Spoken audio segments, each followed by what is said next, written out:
Hey guys, welcome back to Let's Be Honest podcast. This is your host, Kinley. Today I have someone who is known all around Austin, Texas for being in a, so we thought, super cute relationship with a boy everyone knows. Hint, he owns a run club. That gives it away. Like everyone knows that. She's also known for her gypsy soul, her vulnerable posts, being a safe space for people to go to when they need it.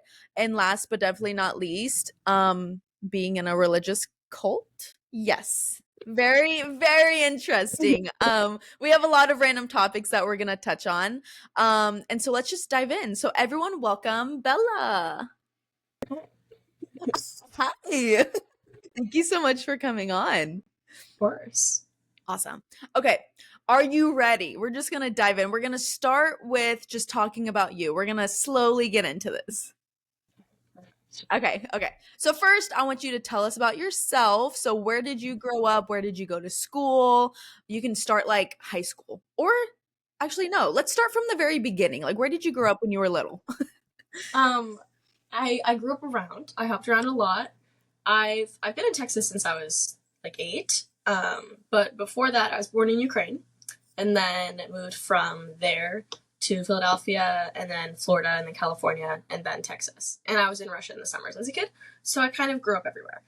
I was homeschooled. I was a part of a classical Christian homeschool program called Classical Conversations, and I've done that my entire life. I did it from kindergarten on. Preschool, I was in a Russian preschool and an American. I was in 2 preschools. Complicated. Wow. Then I started homeschool kindergarten, and I did it all the way through high school. It was kind of private school style. I had a teacher, and I had classes, and I had prom, and I had sports games and all of the things, but it was only 1 day a week that I went, and then I would do everything else on my own. So I did that. And that was high school, and I graduated from that school. And another one, I did One Day Academy, which is another homeschool program. So I was kind of in 2 schools. So I had 2 graduations. Okay, love that. Yeah. Okay, so can you speak Russian? Like, is that something that like you grew up learning? Technically, yes. Technically, like I have a babushka, and technically my babushka taught me and one of my sisters some Russian. My other sister, she speaks fluent Russian, but my sister that's super close to my age, Vivi, my babushka taught us some. Like, she teaches the alphabet and little things like that when we were kids. And so I grew up around it, so I can understand family.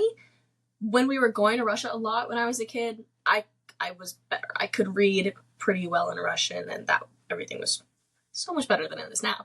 Then high school rolled around, and we stopped going to Russia, and I started learning Spanish. So I can say some things. I understand it. I have a couple tattoos that are in Russian. So you can speak a little bit of Russian, and then did you just say that you were also learning Spanish?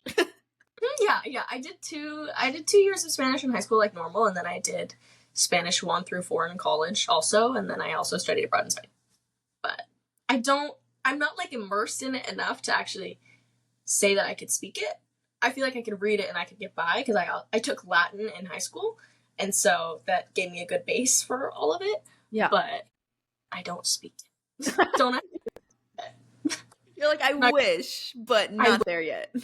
Like, I have these languages in my brain, because there's some French in my brain too, because of ballet, because I grew up doing ballet, but it's not conversational French. So I'm like, there are things that I recognize, but I don't speak.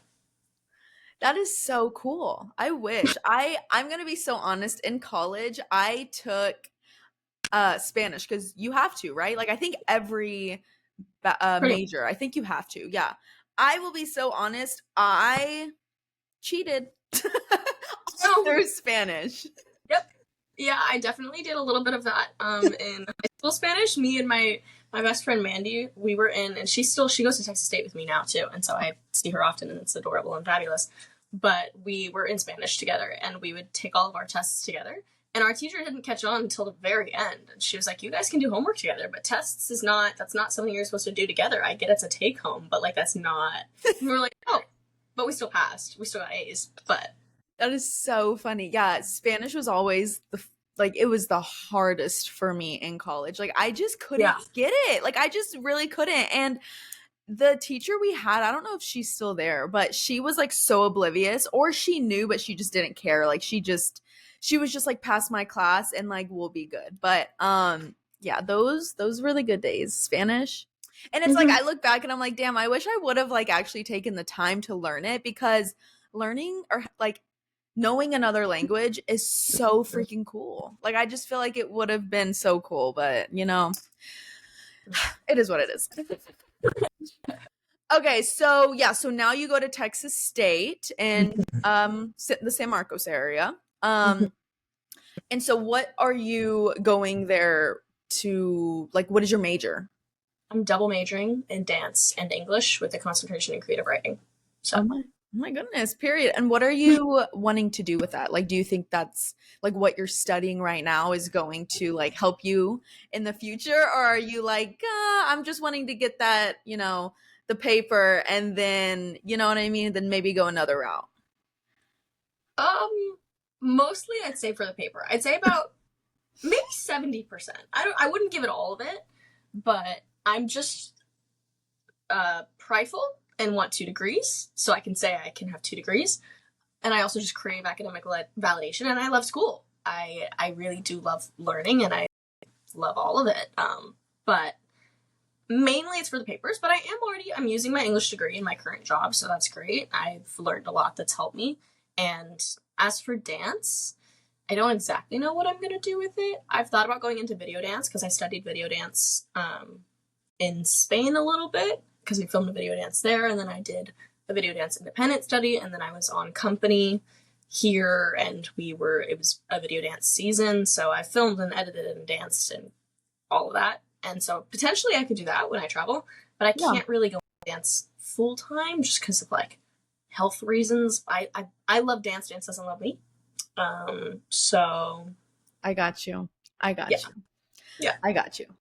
So now your job, because you're obviously still in college, your job Mhm. now, aren't you like and you can tell me if this is totally wrong, but an editor for a magazine, right? Yeah, so I'm copy editor and editorial assistant of a magazine, a health and wellness magazine called Life Magazine. It's a startup, but it'll launch next month, March 19th, and it's going to be fabulous, and everyone's been working really hard, and everybody needs to read it.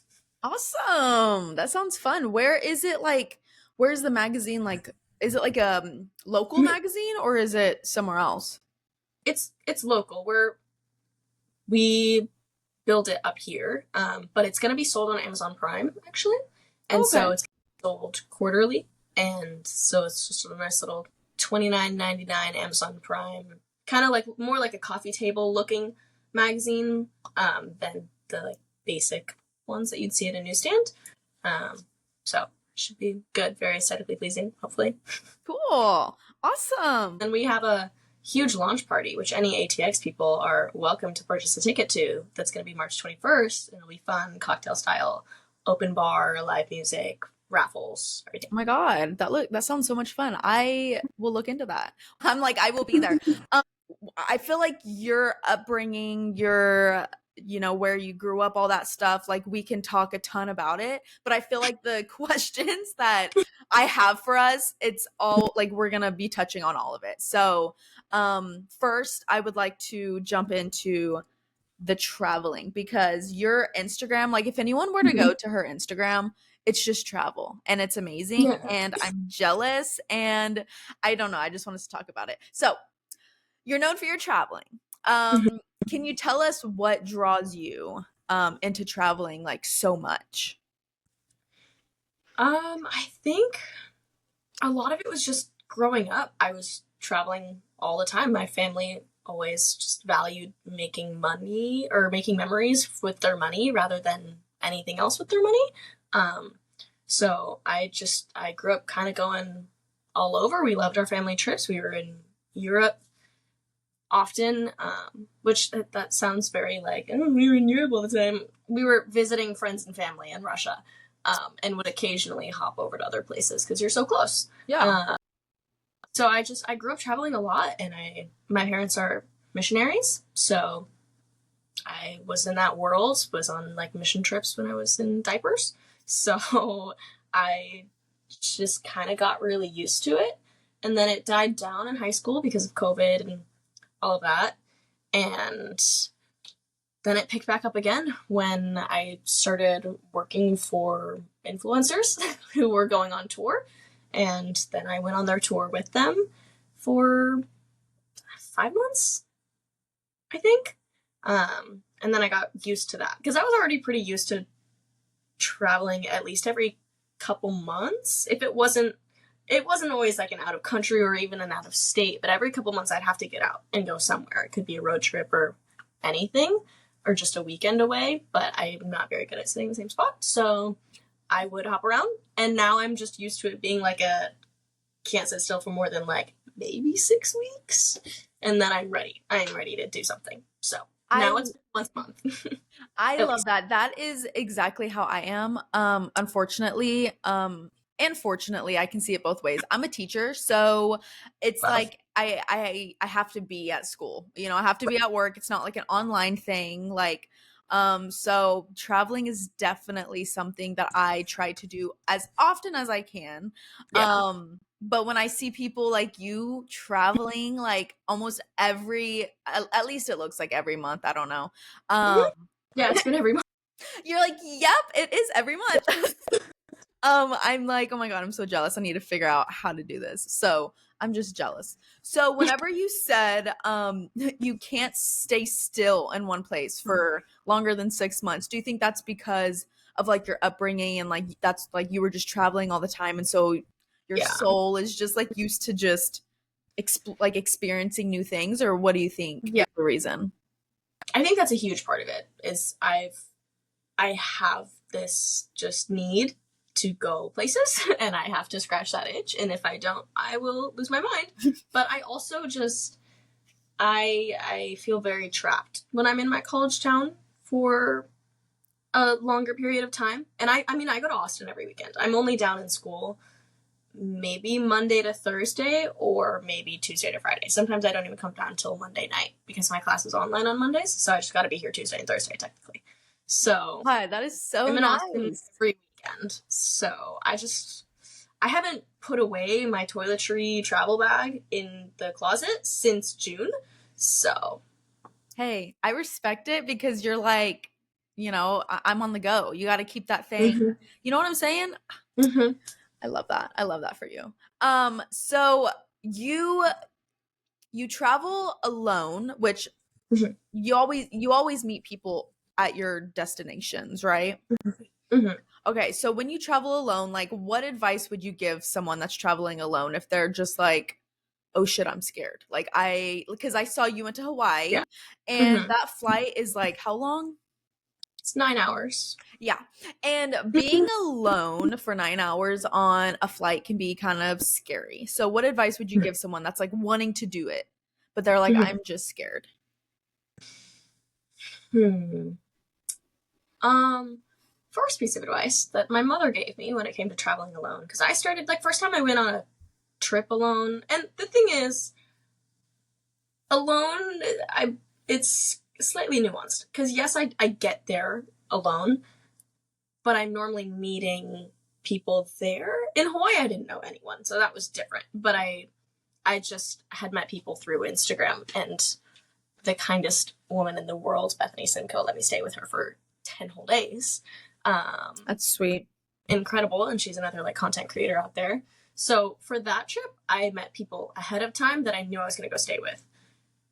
As for other ones, like I just got back from LA a couple days ago, and that trip, I have a friend who I grew up with when I lived in LA because I was there for like 5 years, and we've just stayed connected, and we haven't seen each other in a decade. But he was like, "Dude, I've got a couch. Like, you can come and stay at my place if you want while you're out here." So I was planning on going to see him. So I always have a plan of where I'm going, which is helpful. Not everyone does or needs to. I've done hostels. I stayed in a hostel in Hawaii when I hopped over to a different island, and that was fine. I was in a female dorm, and it was great. But for traveling alone, like plane, airport, that type of thing, that I've done a lot. And I started that when I was probably 14. And my mom's biggest piece of advice was to ask a lot of questions when you're walking through the airport, because as humbling as it can seem, even if you don't necessarily need the answers, normally in airports you can kind of figure it out. You can look at all the signs and follow other people, and you'll get there eventually. But if you're traveling alone, especially if you're a female, the more people who you talk to, the more witnesses there are. To be Oh, real legit, that's more people. God forbid anything were to happen.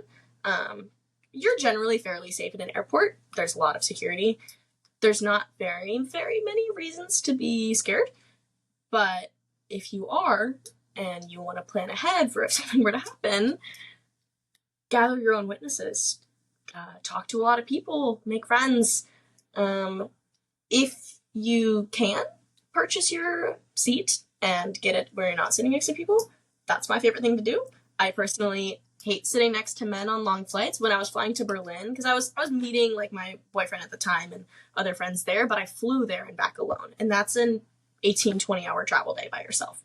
That's 3 planes, multiple airports. It was a process to get there by myself, and it was terrifying every time I was boarding one of the longer flights, and I was like, oh dear God, I'm gonna have to sit next to a man. This is gonna be awful. I got very, very lucky on the 2 longest flights there and back. I was next to a girl. Fabulous.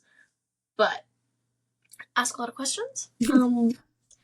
And my main piece of advice is always just to thug it out. Like, you're afraid. You're afraid, but you can't let the fear stop you, because then you're not going to go. So I literally always say that. I'm like if something bad happens in my life, I'm like, I'm just gonna thug it out. yeah, I say it constantly.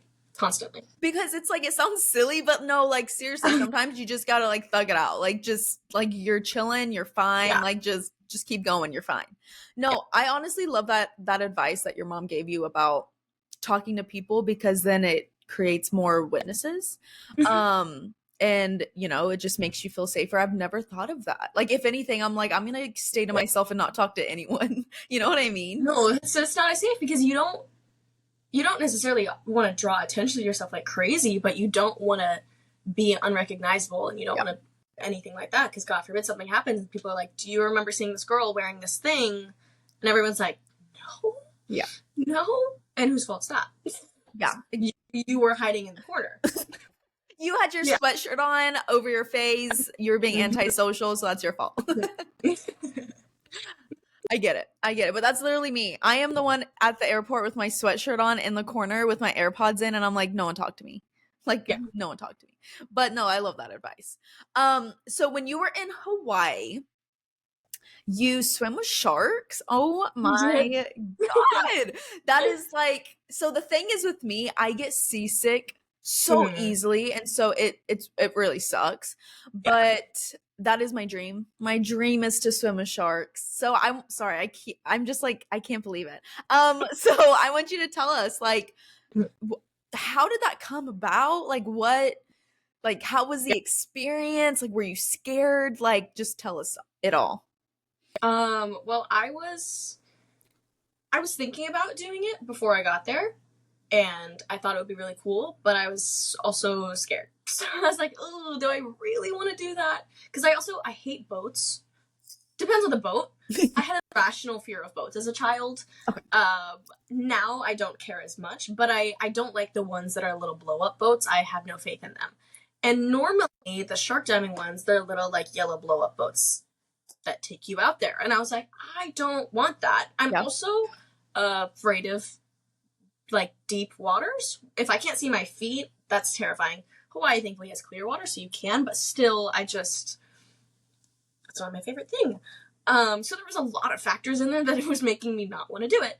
But I also love sharks, and I thought it would be really cool, and it would be this core memory. And my sister, I flew out there to spend some days with me, and she has also always wanted to swim with sharks forever. And we were like, are we going to do that? Let's not. And then we changed our minds because the girl I was staying with, Beth, was like, let's do it. What are you talking about? And I was like, damn it, you're right. Let's just go. Let's just do it. Let's thug it out. Thug it out. So we found a little shark diving company. The guy that was doing it, I actually met through like another content creator who suggested him to me. And so we went. We did take some Dramamine before because we didn't know how choppy the waters would be. We were really lucky. We went really early in the morning too, so that it was a little bit calmer. But the water was really calm when we got out there. So it was easy. I did not get motion sickness at all. It is definitely a weird concept to be sitting in a little boat and having the person who's driving it say, all right, guys, let's wait for the sharks to start circling us and then we can get in. It's not something that you normally are comfortable with. Yeah. Weird concept. Surprisingly, I wasn't scared getting out there. It was gorgeous. The sun was rising. I loved it. It was very a peaceful ride out there, and the instructors and the safety people all up there are encouraging, and they make you feel really safe. And then as soon as you get in the water, because it's so blue, it doesn't even look real. And so you get in and you like jump into a movie. I just couldn't. It was the most peaceful experience of my entire life, I think. Because you think you'd be scared. You get in and there's a shark under you. But no, because it's just so surreal and they're so majestic and powerful and right in front of you that you almost can't believe it. And so you just kind of sit in awe for a while. Yeah, I just had an influencer come on, and me and them were talking about like our dream, and we were both like, our dream is to literally swim with sharks. And we were talking about it, and I was like, but what if, like, the thought of a shark literally being underneath you, like, it's one of those eerie feelings, but then again, it's also like, it is such a surreal, I don't know, like, I feel like I'd be like, holy shit, like, this is fucking insane. Like, I'm scared. And like, of course, the thought of like, what if it like starts swimming at me, or like, like, what do I do? But I feel like it would be one of those things where it's like, you just feel like you're in another world, because you are like, you're literally in their world. Like, it's an ocean. Like, and I saw the pictures and it looked like you guys were pretty deep. Yeah. It was deep waters that we were at. You definitely couldn't see the bottom. And then we would also swim down to see them, because they didn't come very close up to the top. They were Galapagos sharks. There were technically tiger sharks in the area, which are the scarier, more aggressive ones. But they have a protocol for if tiger sharks come out. You can technically still be in the water, but everyone kind of swims to the sea line attached to the boat, just in case. But we didn't see any tiger sharks. They were just Galapagos, and they were nicer. But yeah, it's jumping into their world, and it's majestic. And I swim with manta rays too. That was my initial goal, was actually swimming with manta rays. And that was also terrifying, not because of the manta rays themselves, but because it's night diving, and that's terrifying. Wait, so you went night diving? Okay, yeah.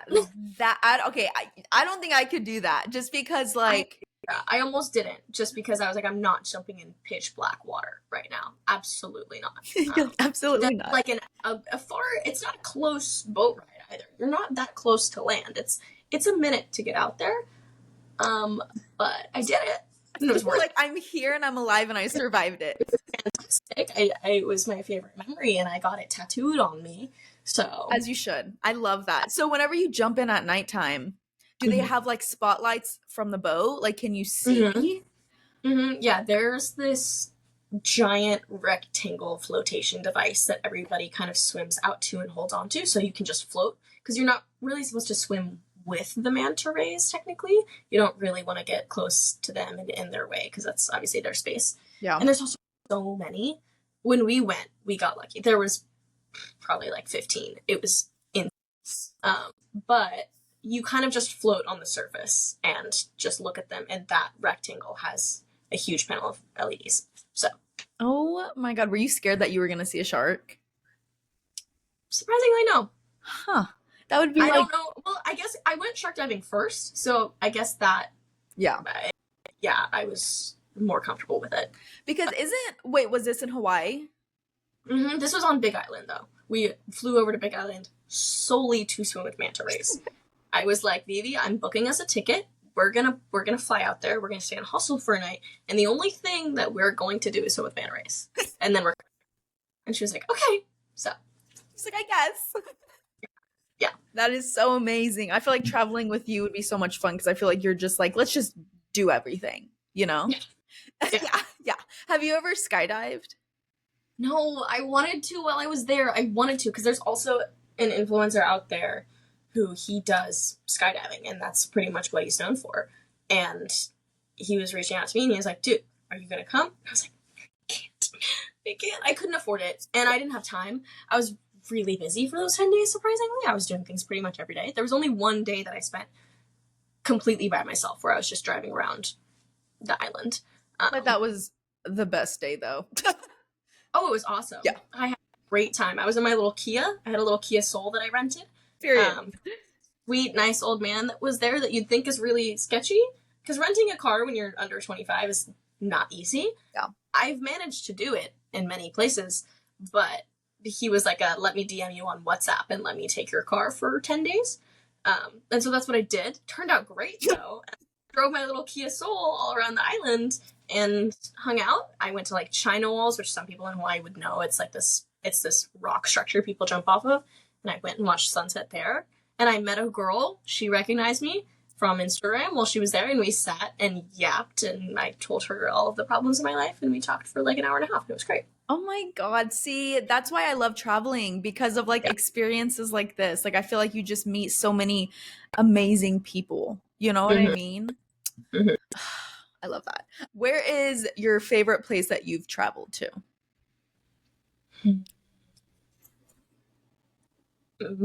Okay, Hawaii's up there. Hawaii's probably top. I would move there if I weren't in school.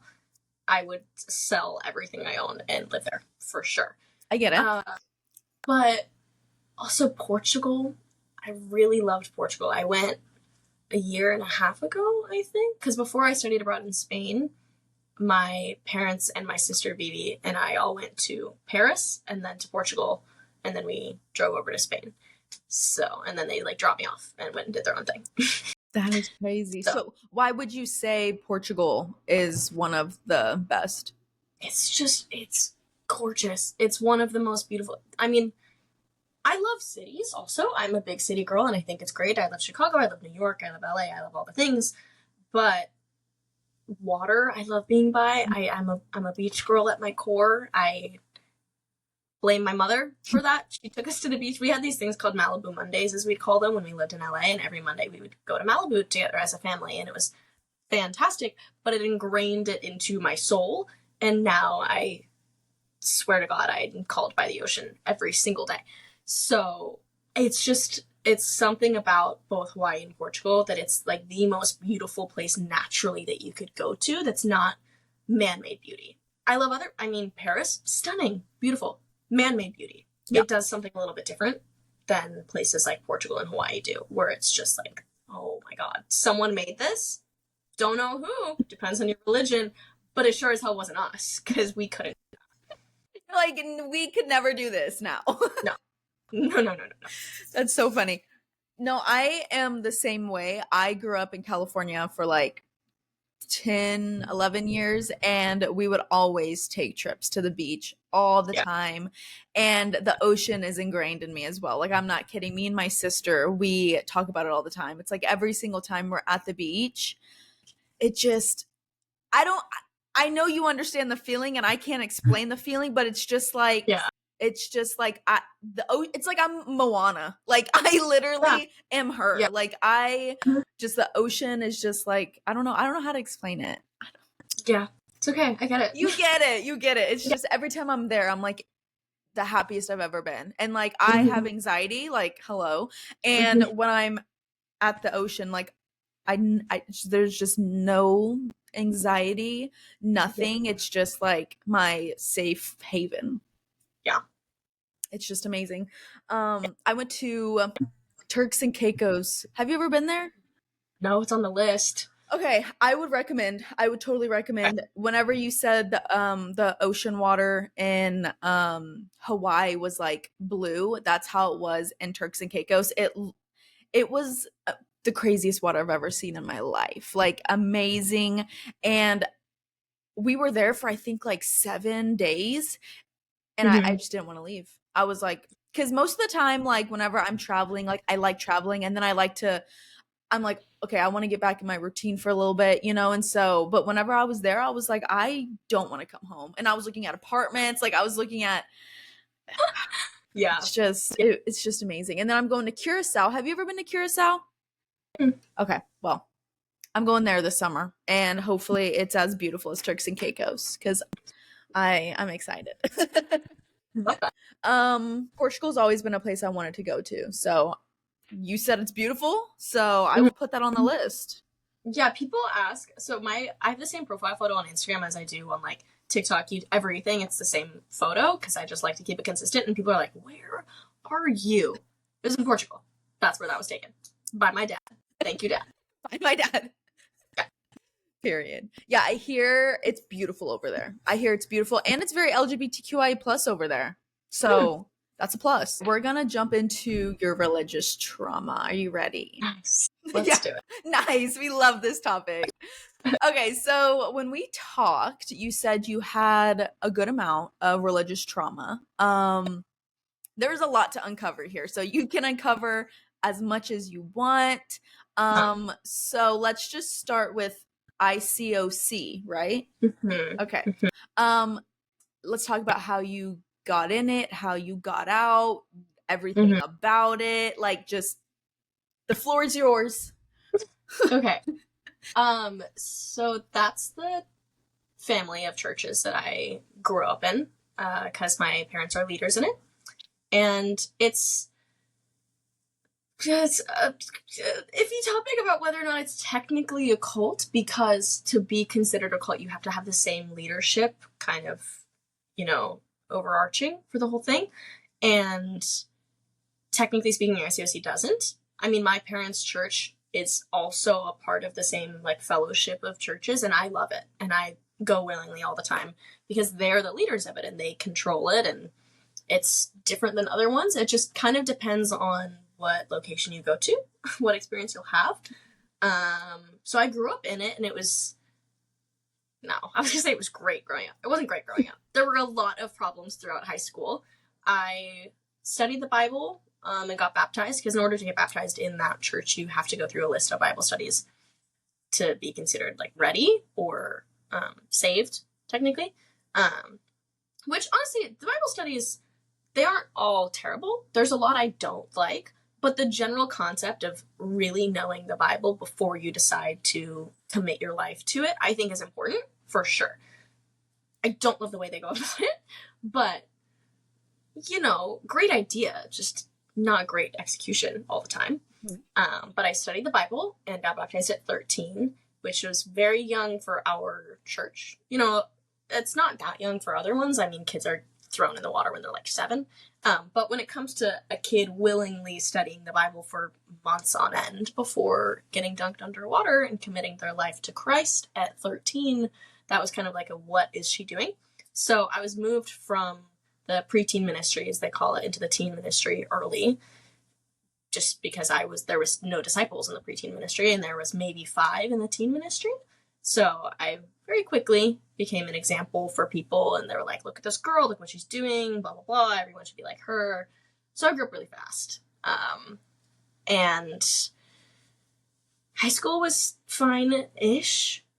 I dealt with a lot of problems because they were really big on modesty and purity and stuff like that. And if you look back at me in high school, was a pretty modest kid. It was controversial because I was a competitive dancer, which meant I'm wearing sports bras and leggings in class, God forbid. Yeah, God forbid. God forbid. And so that was the culture that I was used to, whereas most of the church people, that's not what they were used to. I was like, oh, you see 2 inches on my stomach, not even my belly button. That's not really a problem. But I didn't even attempt to wear a crop top until I was 16. And that was a terrifying day. I still remember the day that I wore a crop top, and I was on a hike with my own family, and I was wearing high-waisted jean shorts, and I was like, I'm about to get killed. But I was fine. But I got this reputation in high school for being a slut. There's a lot that went into that, but it was a rumor started by a guy that, of course, did not great things to me and did not like the rejection, and so he started this rumor. And it stuck from when I was 14 until I was 18 or 19, even after graduation. And so I lost a lot of friends they'd go in and out. Most of my friends were guys because girls don't really like me. But honestly, neither did the guys really, because they all stopped talking to me because they said I was leading them into sin. So that was my high school experience. So And when you, worse. so I'm assuming the people at your high school, they were, wait, what was the high school you went to? It was like a religious high school, right? Yeah, yeah, Okay. very religious. So I also was not seen as like the good girl in my high school either, because I was not long brown skirt, ballet flats, sit on a porch swing, share one computer with my family, have 11 siblings type of homeschooled, but that was a lot of the people I went to school with. Okay. And it was the type of school where you couldn't talk about Harry Potter, you couldn't dress up on Halloween, like you couldn't anything like that. So Can I ask you something? And we could totally cut this out if you don't want it, but why would your parents send you to a school like that if they knew how conservative it was and how just like in the bubble? Like, did your parents want you to be in like a little religious bubble? not at all. They wanted to take us out of the bubble, which is why we traveled a lot and we saw a lot, and they never forced us to be going to church or anything like that. They were really good about letting us make our own decisions.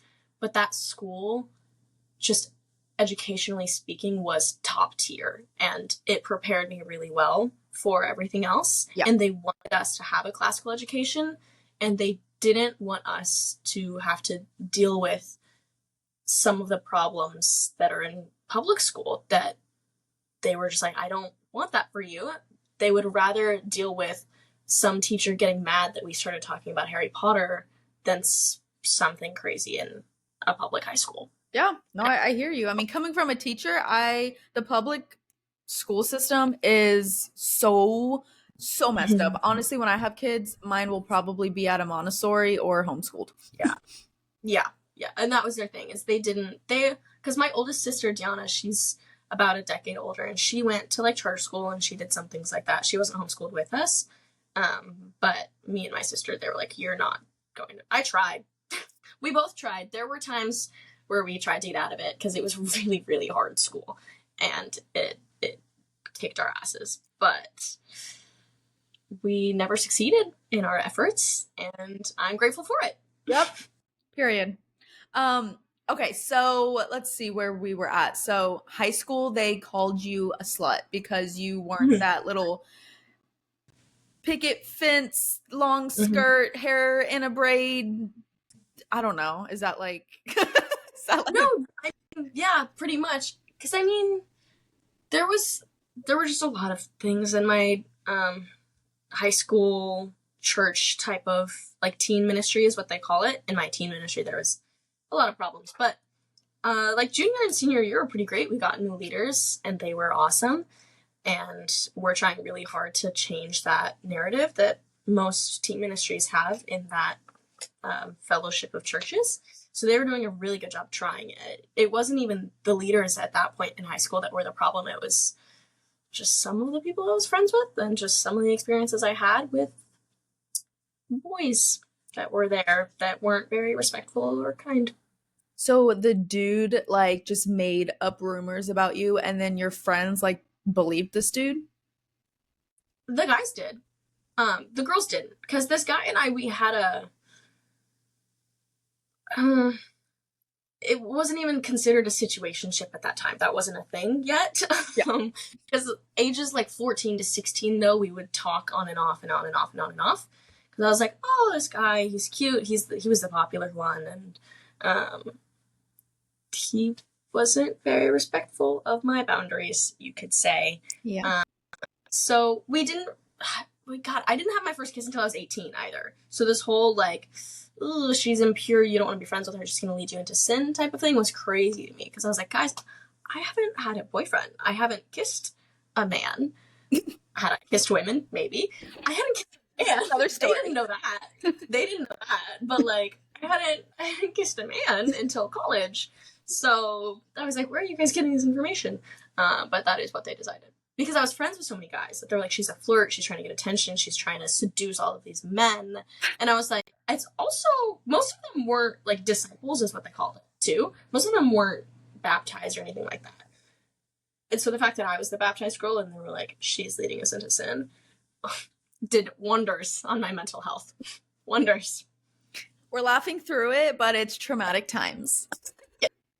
Yes. Okay, well, I am so sorry that that happened. That is, and it's unfortunate, but that happens very often. The Yeah. girls tell men their boundaries and then it's not respected. And then men want to turn around and make it seem like it's the girl's problem or it's like the girl that did this, or you know what I mean? It's very sad how often. And then it's also very sad how often the women are like looked down on and like people Yeah. turn their back on them. It's so common and it's really sad. Um, Yeah. so would you say that you're still religious, or I know you said you're technically, well, you are out of the church. The I Yeah. I left that church actually because I went into the college ministry in San Marcos because there's different ministries and whatever that are related to the same church. And that was an even worse experience in high school by like 1,000-fold. The San It was Marcos ministry? Yes. Yes. That was where I had most of my problems. That was when I did the last podcast I was on. I was mainly talking about well, not mainly, we talked about a lot of things, but a bigger topic in it was that college ministry and all the things that happened in it. And I had a mental health crisis for a while, and I met my first boyfriend in college, and I brought him to that ministry, and then he ended up leaving me because I was too mentally ill and didn't love God enough. He's still in that ministry, so that's fun. But yeah, there was a lot that happened in that college ministry, and then finally I was just like, I can't do this anymore. I had to go. Like within the people, like there was just, and you don't have to like dive into this if you don't want to, but like were like the people shitty, or like the teachings were shitty, or like you just didn't The people technically were pretty great. I had a lot of friends, which is why it was so hard to leave for so long because I was like, I'm gonna lose 20 friends at once. And I mean, I did for the most part, but it was fine. But it was mainly the leaders, which as people, I really respect them and they were great. And even the women's leader, she was a good friend. They were undertrained and their teachings were pretty strict just based on who kind of trained them. Because it like I said before, it depends on the location. And specifically if it's weird to like know some of these things, but if you were a teacher from Boston, that's when I would be like, oh, red flag, I don't want to learn anything from you, because Boston is kind of where ICOC started. And so has the most antiquated ideas. And it was just never a great lesson when I would take one from Boston, and their leaders were from Boston. Okay. So they had all of those ideas, and it just wasn't, because they had tried to kick me out actually, and it was for really bad reasons. And then when they were trying to kick me out, and I was like, hey, can we justify this in any way? What do you mean? They were trying to kick me out of the group chat because they were like, you're going to drag everyone down with you, pretty much. And I was still actively trying to be a good Christian and all these things, and it just wasn't something that I liked. It's a very works-based salvation, which I don't believe in, and I don't think that's really very biblical. Not that there's things that you like, following the Bible is pretty important to salvation, depending on your religion, but from the Christian perspective, I do think that's important, but I don't think it's works-based. I totally yeah, no, I totally hear you. So their teachings were just way too, would you say the word is like conservative, like just way too conservative? And so you're saying they kicked you out. Sorry, I'm like, there's just so much information. I'm like, I have so many questions that I want to ask. I'm like, okay, let me think about. So they were wanting to kick you out. I'm assuming because you weren't following like step by step exactly what they wanted. Right? Yeah, I had seen a guy, my ex, and they were like, he's not in our church. That's terrible. And so the two reasons that they saw that I was seeing him, and then that I posted a video on my Instagram story that had an explicit song. So that's okay. So much to unpack. So you could not be in a okay, wait. were you able to be in a relationship, but you just the boy had to be in the church, and if the dude was not in the church, it was looked down on. Mhm. Okay. Which is why my first boyfriend, who I had met in my college dorm, I brought him to church, and he was a part of it before he became my boyfriend. Okay. Damn. All Mhm. right. So did they end up kicking you out, or were you like, bye, this is crazy? No, they failed at kicking me out, actually. Because I was like, you guys are stupid. You cannot do this, pretty much, without telling everyone in the ministry what you're doing. Yeah. You don't you don't want to do that. So then eventually it had just hit a point a couple of months later, and I was like, I can't, because I remember it was the impetus of leaving was because I had a conversation with a friend where instead of being there for me as a friend, she was choosing some of the ideals and the practices in the ministry and was like, I can't do this. This isn't good for my faith and for my like leadership or whatever. And I was like, I was asking him for a very minimal friendship support type of thing. And she just couldn't give it because she was choosing the ministry over me. And I had just hit the point where I was like, nobody in this ministry is going to be there for me ever. And so I left. I recorded a podcast before I left, though, with all of the things, and then I intentionally didn't leave until it dropped.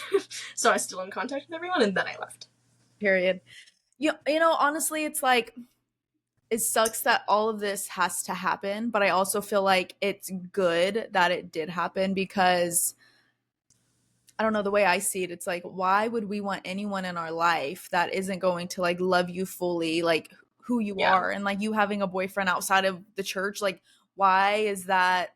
Like, why is that this like big thing? Like, why does it have to be this big thing, you know? Or like Mm. you posting an explicit song or whatever, it's like the end of the world for them. It's just like, I don't know. I feel like I'm kind of comparing these two, which I don't know, maybe there's not comparison here, but it's like whenever I came out, I mean, I guess this could be a good comparison. Whenever I came out to my family, to my friends, like I had some friends that stopped talking to me. I had Yeah. family members that were just like, you know, I don't believe in what you're doing. And like they were just rude about it. And it honestly helps us weave out the people that we need in our Mm-hmm. life. You know what I mean? Because like, it's just like what I said, if they're not going to accept us fully and we're not doing anything wrong, that's the key thing here. If we're not doing anything wrong, then what's the problem? But I also understand like in their brain, like in your people, not your people, the people that you went Yeah. sorry, I didn't mean it that way. The people that Yeah. you went to church with that were like turned their back on you. In their brain, they do think that you're doing something wrong. And it's sad because it's like, I don't know, I don't want to like sound disrespectful, but it's like very brainwashy, you know? You're like, you can No, say that. I say that. I say that. Yeah. Yeah. And it's sad because it's hard to get people out of their little bubble, especially with like if they're so deep in it. It's just like, Mm-hmm. and it's funny because it's like I feel like God is supposed to love everyone. So like why or like accept Yeah. everyone and like not judge. Isn't not judging like the main thing? Like I'm not super religious, but Yeah. I'm pretty sure that's like the main thing. And it's like that's what you see in so many churches is literally judgment and shunning and like you're not accepted here. Like what in the world? Like Yeah. And the thing is, I knew where they were coming from. My issue with them as leaders was I would ask questions and I would ask for I pretty much just like cite the source, babe, and I was like, show me the scripture. Where are you getting this exact idea from? And they couldn't. And so I understand that most of the things that they were pushing, I mean, they did have biblical truth. They weren't making those connections though and showing them to me, and they weren't treating that in the more of a biblical, loving way. Because technically speaking, dating somebody that's not of the same religion is seen as like dating someone that's unequally yoked, which is against the Bible. Even beyond just that, I mean, I agree that it's really, really hard to date somebody that doesn't have the same religious ideas as you do. yeah. Even if you're not seeing it as a sin, it's hard. And most things in the Bible that are seen as like these rules are really just there because it's to make your life easier. It's the same thing when it comes to like no premarital sex. Yes, that anybody can look at that and be like, it's just for, to keep you pure and stuff like that. If you look at it deeper, it's because there's chemical reasons of bonding with that person, and how, the whole idea is to try and keep your heart safe, because it's hard to no longer be with somebody that you had bonded with in that way, Yeah. And I know that that's what they were trying to do, is they didn't want me to be with somebody who I was unequally yoked with. They didn't want me to, be posting online with any explicit talk, because the Bible says, let no unwholesome talk come out of your mouth, be a light. Somebody should be able to tell that you are a believer in Christ based on how you present yourself. And that wasn't how I was presenting myself. So I understand how they were doing it, but they were going about it in such terrible ways that I was like, look, I'm not going to leave the faith in general because I get it, but I'm leaving this church because I don't like the way that you're doing it. Pretty much. So I assume that they're like, and you can correct me if I'm wrong, but just from what I've heard, so I would assume that they're like not accepting of the LGBTQI plus community. No. Well, girl, I'm happy you left then. Like, yeah, they would say that they are, but then if you were to ask privately, one-on-one, no. There are people that were in that ministry that were a part of that community and that left because of they weren't accepted. I mean, yeah, that's crazy. It's crazy. So I know you said like you asked them like what's the scripture, right? Okay. I was like, that sounds weird. Did I say that correctly? I'm telling you, I'm not religious, so I love this conversation, but if I sound stupid, I'm sorry, but I'm here to like educate myself as well. Right. You said whenever you were talking to them, you were like, show me the scripture, show me this, and that. And like, you understood that like where they were coming from, like the premarital sex, like, bonding, like you need to protect your heart and that kind of stuff. But like, let's say, and I keep like referring back to like the LGBTQI plus community, because number one, this is a gay podcast, but two, I'm a part of it. So what do you think they would say? Like, what would be their meaning behind like being gay is a sin? Like, what do you think they're like? How is that not seen as control? Like, how would there be like a good meaning behind that? Do you get my question? Yeah, just like how would they justify Yeah, that? like what would be their reason, and besides sounding like hateful weirdos and like just trying to control people, Yeah. I know that was a loaded question. No, I get it though. I mean, there are a few specific verses that people could pull out. There's one that talks about like how a man should never lay with another man. It's a little nuanced. Obviously, there's a lot of translations. That's, I think, the main one that most people pull. And even if it's people are trying to bring some scriptural evidence in there, most of the time it's not necessarily pushing against LGBTQ community. It's just pushing how emphasized the relationship between a man and a woman is in the Bible, and how that's how it should be. It's not always focused on that negative. It's just like there's a man and there's a woman, and that's how it's laid out, and that's how it should be, quote unquote. So I think that's mainly what they would say. It's just that it's against God's plan. But I hear you. It also, I know that a lot of it, it depends on who you talk to. A lot of people also only see, maybe not only, but they think it should just be man and woman because that's the only way that they see like natural reproduction. And that's the main goal, technically, is to be fruitful and multiply. Yeah. And so they see it as like, that's how biologically people are supposed to fit together, and that's how it should be. Okay. And like whenever it's like a man should not lay with man or whatever it says, I've always heard that scripture or that part of the Bible, it was talking about like pedophilia, like a man should not lay with a boy or something like that. Is that like false? I don't think I have the authority to say. Yeah, yeah. I don't. It could be. I haven't done enough research on my own. I haven't gone back and and read the original texts, which a lot of people do. A lot of people dedicate their life to learning to speak older languages so that they can read the text and not have to trust the millions of translations that it takes to get to our current day NIV Bible. But I haven't done that, so I can't really say. I think it could be very true. Yeah. I don't know. Yeah, no, I hear you. Yeah, and I feel like it can be interpreted so differently, you know? Like I feel like people can read something and like blow it out of proportion, and I don't know, like I just have a hard time believing that, like, why are we like, and this is not disrespect at all, I'm just telling you my view on religion just in general. Yeah. I just don't understand why we need to worship a book that was written so long ago.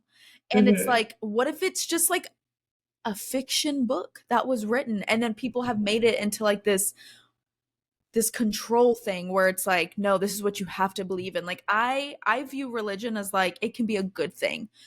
People that take it and make it into a good thing, they love and they like give, like I respect that.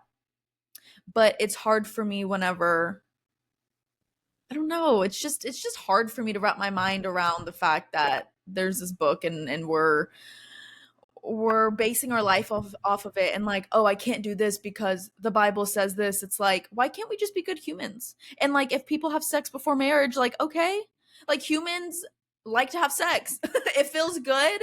It makes people happy as long as you're being safe. Like, you get what I'm saying? So like, especially whenever it starts taking away basic human rights, like the LGBTQI plus community, like that's not allowed. Like I have a hard time. I don't know. You get, yeah, like I get what you're saying.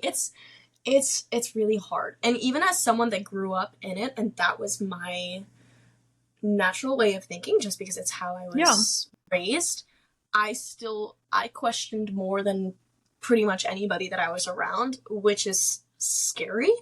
But I just think, I mean, obviously it's just a book until it's not. It's just a book unless you have faith, and there's nothing else that can get you there. Which is why I'm not the type of person that's like, oh yeah, go to church, blah blah blah. Because something that my parents were also really good at is just like, if you're really not feeling it and you really don't trust it, you can't force yourself, because you're gonna start to hate it and you're gonna start to hate the Bible. So if you gotta take a break, take a break. It's not worth it. I have found that the more you read it, the more you see that it is more than just a text that was written thousands and thousands of years ago, just because so many things that are written in there are applicable to current day, to current human experience. People in the Bible talk a lot about how the Bible is like a living, breathing book. It's not just an account of some potential history that might not even have ever happened. But people see it more as it's a witness account, you know, in most religious people's minds, of this is what they saw. And technically speaking, any history textbook that we read is also a witness account, and it could be fiction. Now, there's a lot of ways to argue that. You know, we see the direct effects of a lot of things in our history books, and it's harder to see direct effects sometimes of the Bible if you're not looking. So I don't know. To me, it's also really hard for me to read sometimes. It's really hard for me to wrap my brain around it being a book, and that's the only, you know, thing that I can see in this religion. But depending on who you talk to, the more you read it, the more you start to see everything else, and the more you start to see the things that it is speaking on, in potentially unexplainable ways. But it depends on who you're at. I'm a person where I like science, I like evidence, so faith is hard. Faith is really hard for me. So even when I have a hard time reading the Bible, I'll read other books that are like autobiographies of people that were in the church and then left, or were in the church, left, and then came back, and how they came back and why they did that and what changed in their life and what changed in their being. And the Bible is a hard source to go to sometimes. Yeah. It's hard to digest. It's hard to wrap your brain around, because also there's a lot of feeling when you read it, because you see it and you see all of the terrible things that Christians have done in our time, and you're like, I want no part of that. But that's, the Bible also pushes like really big that Jesus in the Bible talks a lot about how he never wanted it to be like a religion. He was the one flipping the tables in the church because he was like, this is not what we're supposed to be doing. The whole point that Jesus was trying to push was like, he's not a huge fan of the church either. He didn't like the Pharisees, what they are in the Bible, is the people that are very works-based and were like, God, look, like I did all of these amazing things. I'm this perfect person. I followed all of your rules. And God was like, I don't know you. You were never with me. You never had a relationship with me. And that's kind of what I try and focus on, is like, church is hard. Church has done really bad things. But if I go straight to what they're trying to teach from and figure it out myself and build a personal relationship with God, then that's, technically speaking, even more biblical than what they're doing. Yeah. No, it's complicated. It is complicated. I love the way that you see it, and I love that like you still like question. I feel like people should question. Like I feel like I mean being confident in something is obviously great, but I feel like if people don't question, it's scary. Like questioning's scary.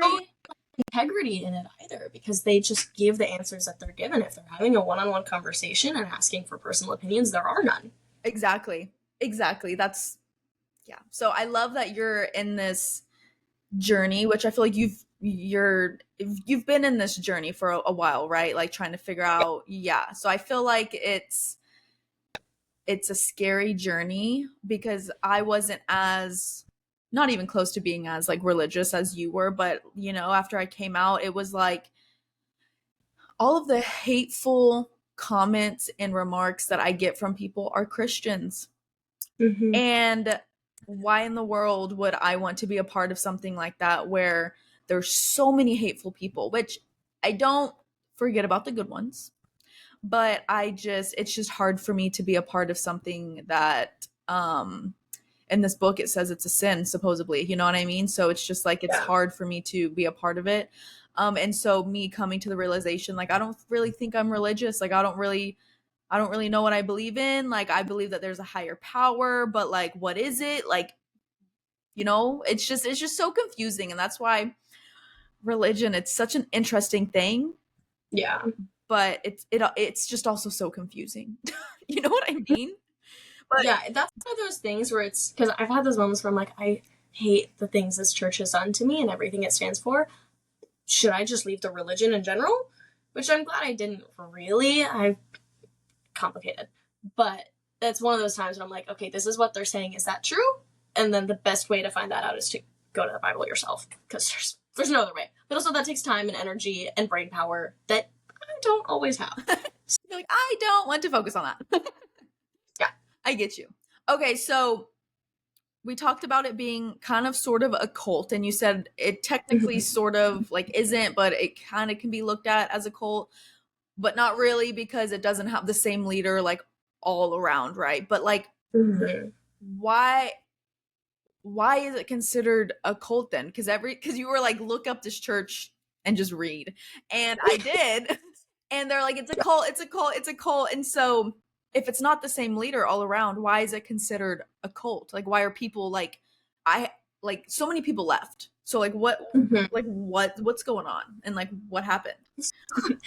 I think people mainly consider it a cult just because of, they have the same general set of rules that goes from church to church, even if it's not the same person pushing it. Because technically it was started by this one guy. Do I want to name drop? Sure. Kit McKean is this guy that started pretty early at ICOC stuff and then eventually left and created ICC, and like City of Angels Church in Los Angeles. There's also a whole other thing. Another strand, pretty much, of terrible, terrible things. But I think mainly people see it because there's a lot of things in the church that are pretty similar to Church of Scientology. Like when people talk about it, they're like, is that Church of Scientology? I'm like, surprisingly, no. It's actually supposed to be a non-denominational Christian church. But there's a few parallels. But the biggest thing is just that they have this superiority complex where they make it a lot about the church. They'll try they'll try, depending on the region that you're going to push that personal relationship with God. But overall, even if they're not doing it intentionally, they find your participation in the church as something that your salvation will be judged by. Pretty much. So, like, if you're missing events, if you're not saying where you're going, if you're not evangelizing, if you're not having Bible studies with people, like, you're screwed, pretty much. Even if you are, sitting at home slaving away on your own trying to figure out your relationship with God, which is what I was doing when I was getting kicked out. They literally came into the house that I was at, and I had multiple autobiographies on the counter, as well as the Bible and a notebook and a spreadsheet of notes that I had. I had this whole doc that was full of my questions, how I've answered them, what answers I found in the Bible, like intense deconstruction. And so I was putting the work in, but because I wasn't at an event, which also there was more to that. I was literally in another country. There was nothing I could do. It just wasn't seen as trying hard enough, really. And I feel like questioning, like you in that deconstructing? Mm-hmm. Okay.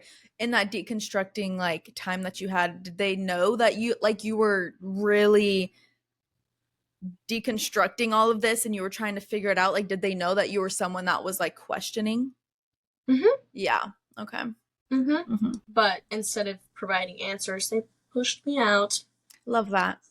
So, yeah, fun. But in general, yeah, it's stuff like that. It's the exclusivity in it of you're only seen as like a disciple or even a real Christian after you go through their list of studies and you are baptized in their church. Because sometimes you could bring people in and be like, look, I met this disciple from this other church. And they're like, but are they really a disciple? Like, have they studied the Bible and been baptized yet? Crazy. That is crazy. So stuff like that, that it's the exclusivity, the superiority complex, this, all of things like that. It's just, yeah. And then there's articles. You can find Rolling Stones articles. You can find lawsuits. There's a lot, politically speaking, you could say, in the church that people like deem it a cult. And I would agree for the most part with the brainwashy things. But again, per congregation, I'm not against going to an ICOC church just because it's affiliated with ICOC. I don't believe in that in general, because that's like the closest thing you can get to like our current day cancel culture, but for an entire strand of churches, when I know that there are some that are really good and have genuine people.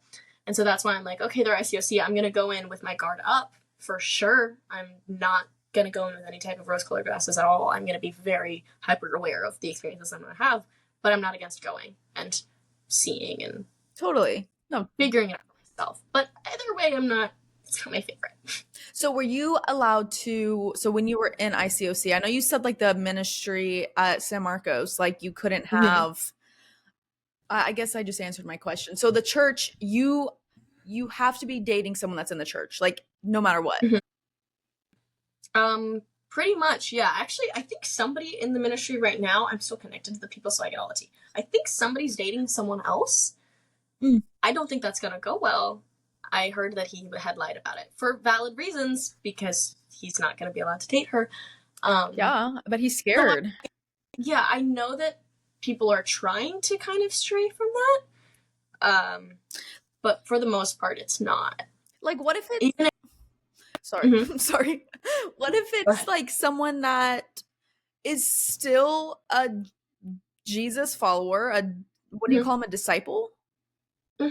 But they just don't want to go to ICOC. Like, what if like they've been in a church like their whole life, and like what is the difference? Like, why is it such a big deal?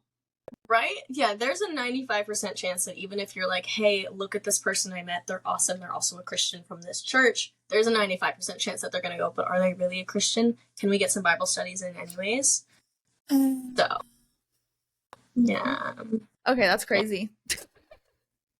Yeah. That is crazy. So you're not, would you say you're still religious or what? Yeah, I think There's a difference between being a believer and a follower. I'd say I'm more of a believer right now. I try to not go and push my religion or whatever on Instagram, because even there was a time where I'd have a cross in my bio, or I'd have a scripture or something, and people would be like, no way she's pushing this and then living this way. Which, obviously not fun, hateful, but I was like, you know what? I'm going to take that.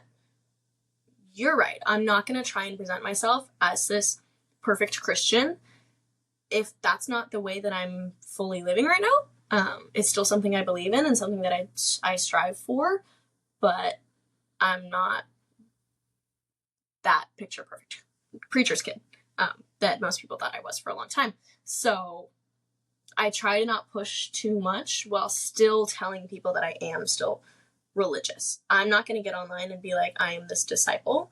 I'm not going to say that I'm walking hand in hand with Christ right now, because that's hard. And it's a tricky time for me right now to be doing that.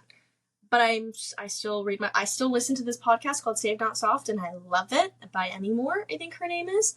I love me a good Christian podcast. I go to church every Sunday. I still do all of those things. So I'd say I'm religious, for sure. It's just, I don't want to Yeah. No, I hear you. So you're religious, but you've dabbled in women. I have. You're like, yes, it's out on the table. The women. So you're obviously like a very progressive, is that the right word? Progressive Christian. Like you are accepting. Yeah. So what is your sexuality? Like are you in a what is the word? Like a mental I don't want to say crisis as if it's a bad thing, but like since you grew up in a conservative, environment, like how is your brain working through this is what I'm saying. Yes. Well, first, you could say I'm bi. I almost feel like I don't want to even claim that title, because I'm more of I love women and I think they're fabulous. I don't think I would marry one. Yeah. Personally, I think I plan on marrying a man.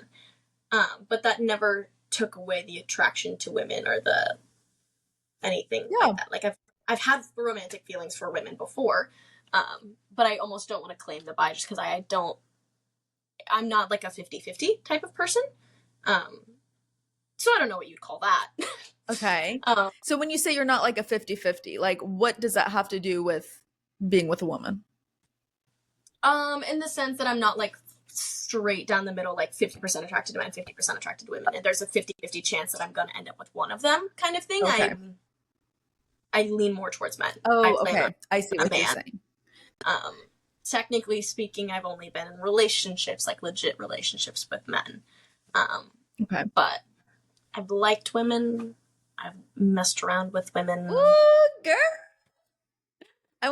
Do you want to, I mean, you don't have to like tell us like the step by step what happened, but when do you feel comfortable talking about it? Sure. You're like, my life is already out there. Why not? Yeah, my life is, I've been in public eyes. Okay. Being a preacher's kid and like a pop star's kid, because my dad's a pop star too. Random. Wait, who's a pop star? Dad. Wait, excuse me. What? Who? He was a pop star. He was what? So, a Russian pop star. So think like Justin Bieber, put him in the 90s and put him in Russia. And that was my dad. So. Oh my God. Yeah. What? That's crazy. Okay. What did he do? Did he sing? Mm-hmm. Go off. He was a singer-songwriter guy. Yeah. Oh my God. Big star. Crazy stuff. Good for him. That's amazing. Yeah. Okay. Yeah. So when was this experience? How did it happen? That's a good question. How did it happen? I mean, I remember being the kid in church camp. Of course, there was this like corner of bunks in our cabin that was just like queer women, pretty much. Because we'd all be like, we'd find each other. We'd find each other really, really fast. And we'd all hang out and be like, oh my God, so let's talk about it. And there would be like 2 that were secretly dating, and then there'd be other ones that have like kind of messed around. But like, we're at church camp. Totally. We can't be talking about this. So we'd have this little like corner in the cabin that we'd hang out in, and it was hilarious. Whereas also most of us were young and hadn't done anything, like hadn't been in a relationship with a woman, hadn't kissed a woman, nothing. But I mean, we were in high school. Even if some of us changed our minds since then, we were still in that experimental phase. Totally. So that was like earliest time where I was like, women are pretty. And then, I mean, my first kisses were girls. Like they were just friends. They weren't like really romantic. That's, I feel like, a pretty normal high school experience.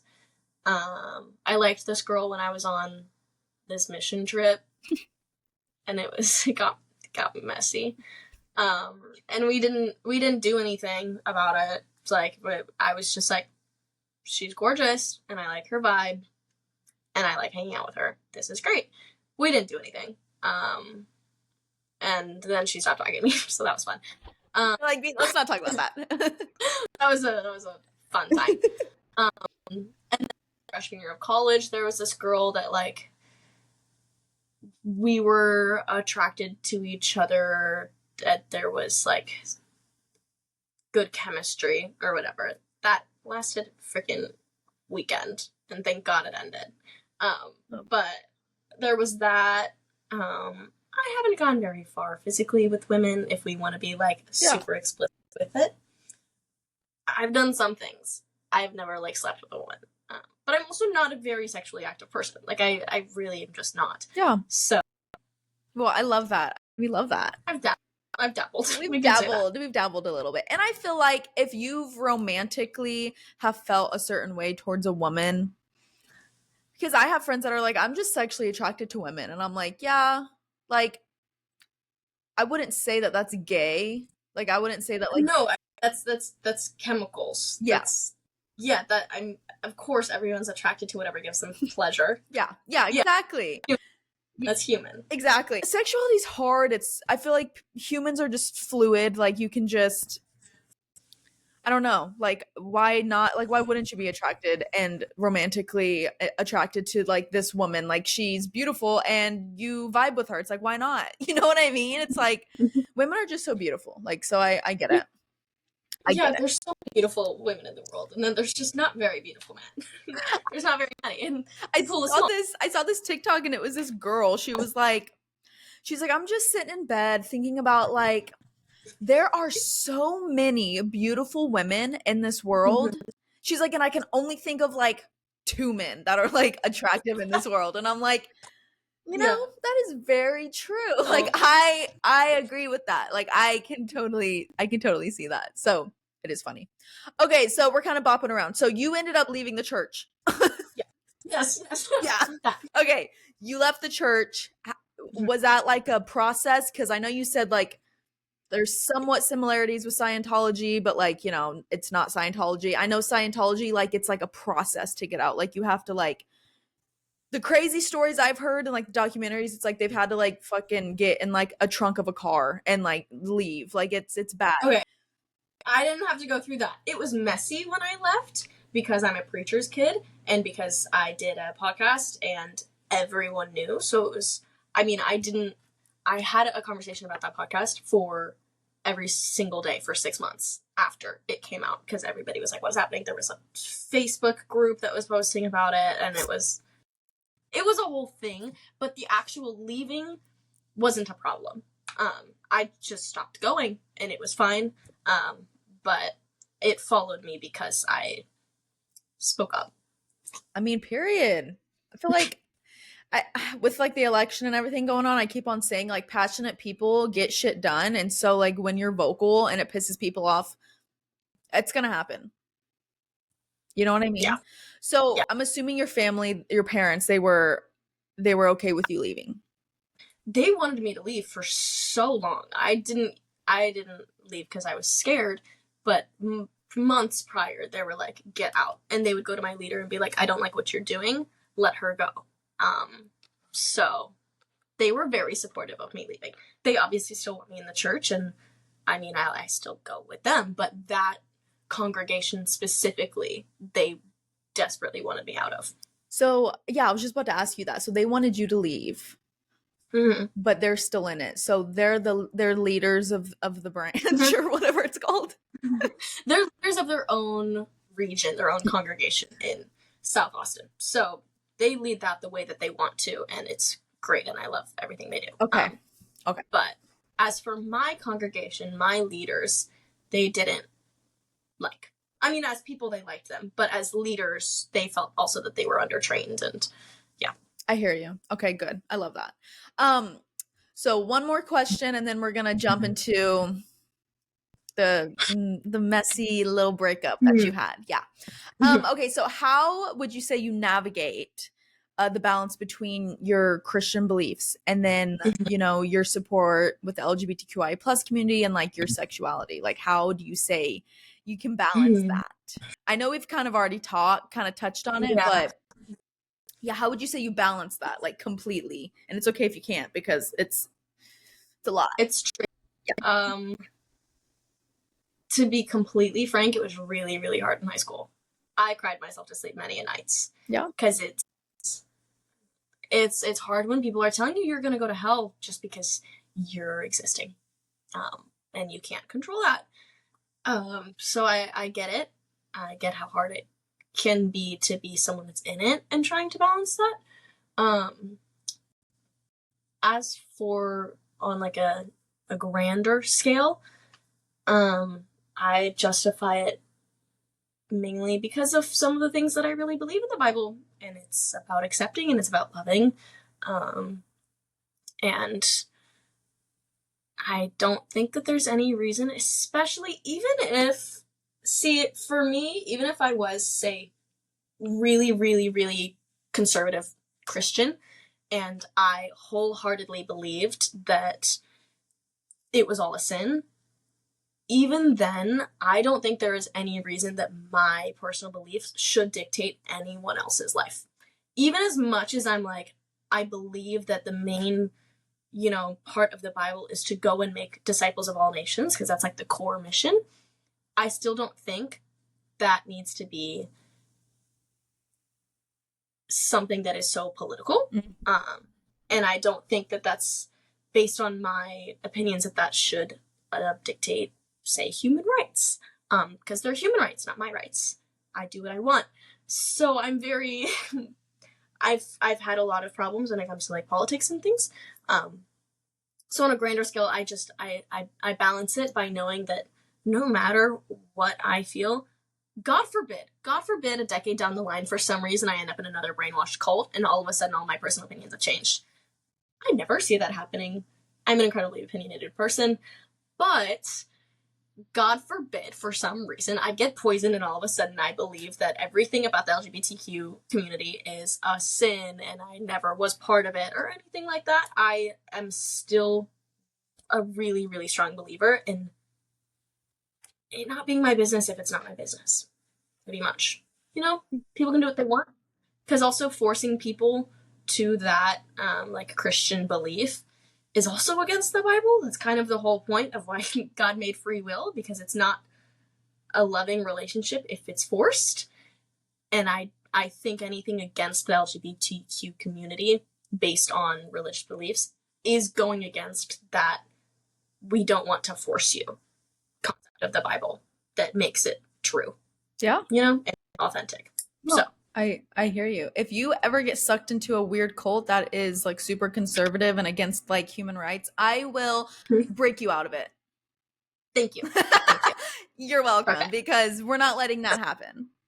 Perfect. Yes. Okay, so you dated Noah Roulette. Is that how you say his name? Okay. And you were known, you guys were just like the it couple in Austin. Like everyone knew you. You guys were always popping up on at least my feed. Like I was like, like look at that couple. And like Noah is the dude that came up with Raw Dog Running. Is that what it's called? Okay, so yeah, y'all were like the it couple. Yeah. Yeah. So let's just talk about it. So y'all broke up. Y'all aren't Mhm. together anymore. And you Mhm. posted a TikTok, or was it an Instagram? Which one was it where y'all were sitting there cooking and it was like It was a reel. It was on Instagram. okay. Yeah. And that blew up and everyone was like, "Oh my God." Like, but it was kind Yeah. of like comical, so people were like, "Did they actually break up?" So Mhm. anyways, y'all broke up. And people were like Mhm. stunned and they were like, "Oh my God." So talk about it. You start, the floor is yours. Tell us what happened. Um, as much as you're comfortable with sharing. Um, the reel blowing up was so funny because yeah, like you said, there were so many people that were like, "Is this real?" But I got that when we were in the relationship too, and everyone was like, "Is this real? This is just a PR stunt." I mean, dude, when I first started dating him and I first hard launched him, one of my best friends FaceTimed me and I was with him and she was like, "Is this for PR or is this real?" It's like, "I promise it's real. I promise." So I got a lot of that even throughout the relationship and the breakup of like, "Oh, so is this part real or is this part real? Or were you guys never together or were you actually together that whole time and this is a real breakup?" Like everybody had opinions. Yeah. Um but I mean, we can just give the story. So we started dating because he's talked about the story too. He posted like a whole YouTube Q&A thing, and everyone's curious of how we got together. Yeah. I met him in spring of 2023, so a while ago. It is now 2025, and he just hit on me.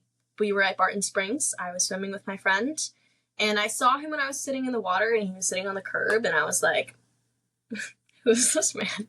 Hi."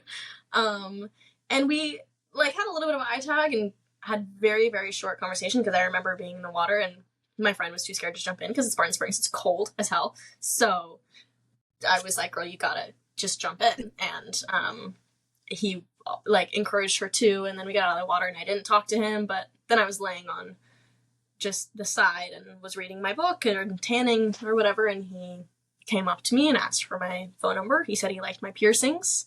And I didn't expect anything like that to happen that day because I get hit on when I'm at Barton Springs. I mean, I'm half naked, so it's yep. Makes I expect sense. it when I'm wearing a tiny bikini. But that day I was in like a funky mood. I was not wearing any makeup, and I was like, "No way, a man is coming up to me right now. No way." But he did, and he got my number, and then we texted a little bit back and forth. And at the time, he wasn't Raw Dog Run Club had not started yet. That started many, many months later. And he was taking a break from social media. He wasn't doing a lot on Instagram. He wasn't posting at all on TikTok because he was kind of trying to rebrand himself. And I didn't know who he was at all. He was just a boy that asked for my number. And we had texted, but I was going to study abroad, like I said. That's when I was in Europe for a long time. So we texted while I was there. But then I'm just bad at texting. One, there was a time difference, which makes things difficult, but I'm terrible at texting people back, especially men. Especially men. I feel so bad for any man that I have ever had any type of thing with because I'm so awful at texting. Like there's fair enough. There's no reason based on my text that you should think that I'm interested in you. It doesn't look like it at all. But he was the only guy that really pointed that out. And he was like, "Look, you don't seem interested, but when you get back to the States, if you want to hang out, let me know. But until then, I'll leave you alone." Yeah. Pretty much. And I was like, "Oh, a challenge. Cool." You're like, I And like I was, this. yeah, and I was like, and I was pretty interested in him. And so I got back to the States and we went on our first date, our first date was him coming to my workplace. I was a lifeguard at the time and I was working a lot. And so I never really had any free time. But I had one like gate monitor shift or whatever where I didn't have to do anything. I just had to be there a couple hours after close because my company didn't want to hire security guards. So I was like, "Look, you can come over after we close and we can sit and have dinner while we're here." So we sat and had dinner. And we had a lot of fun. And then we were dating for a few months. We weren't official. We were only seeing each other, but we weren't titled, Yeah. I guess you could say.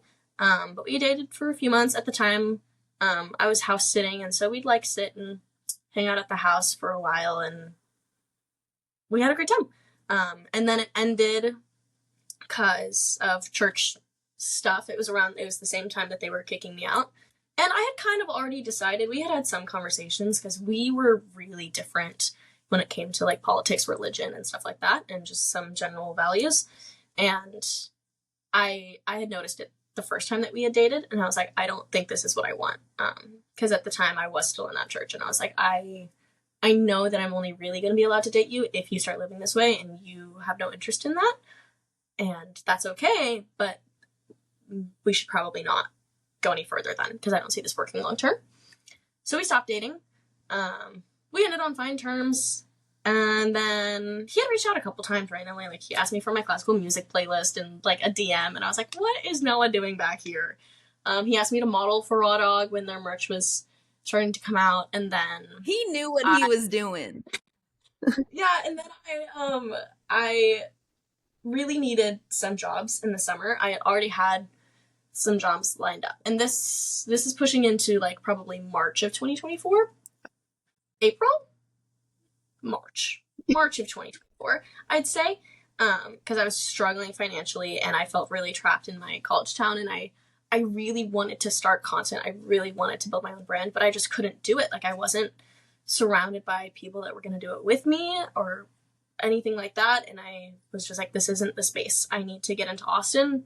I want to surround myself with people that I want to be like.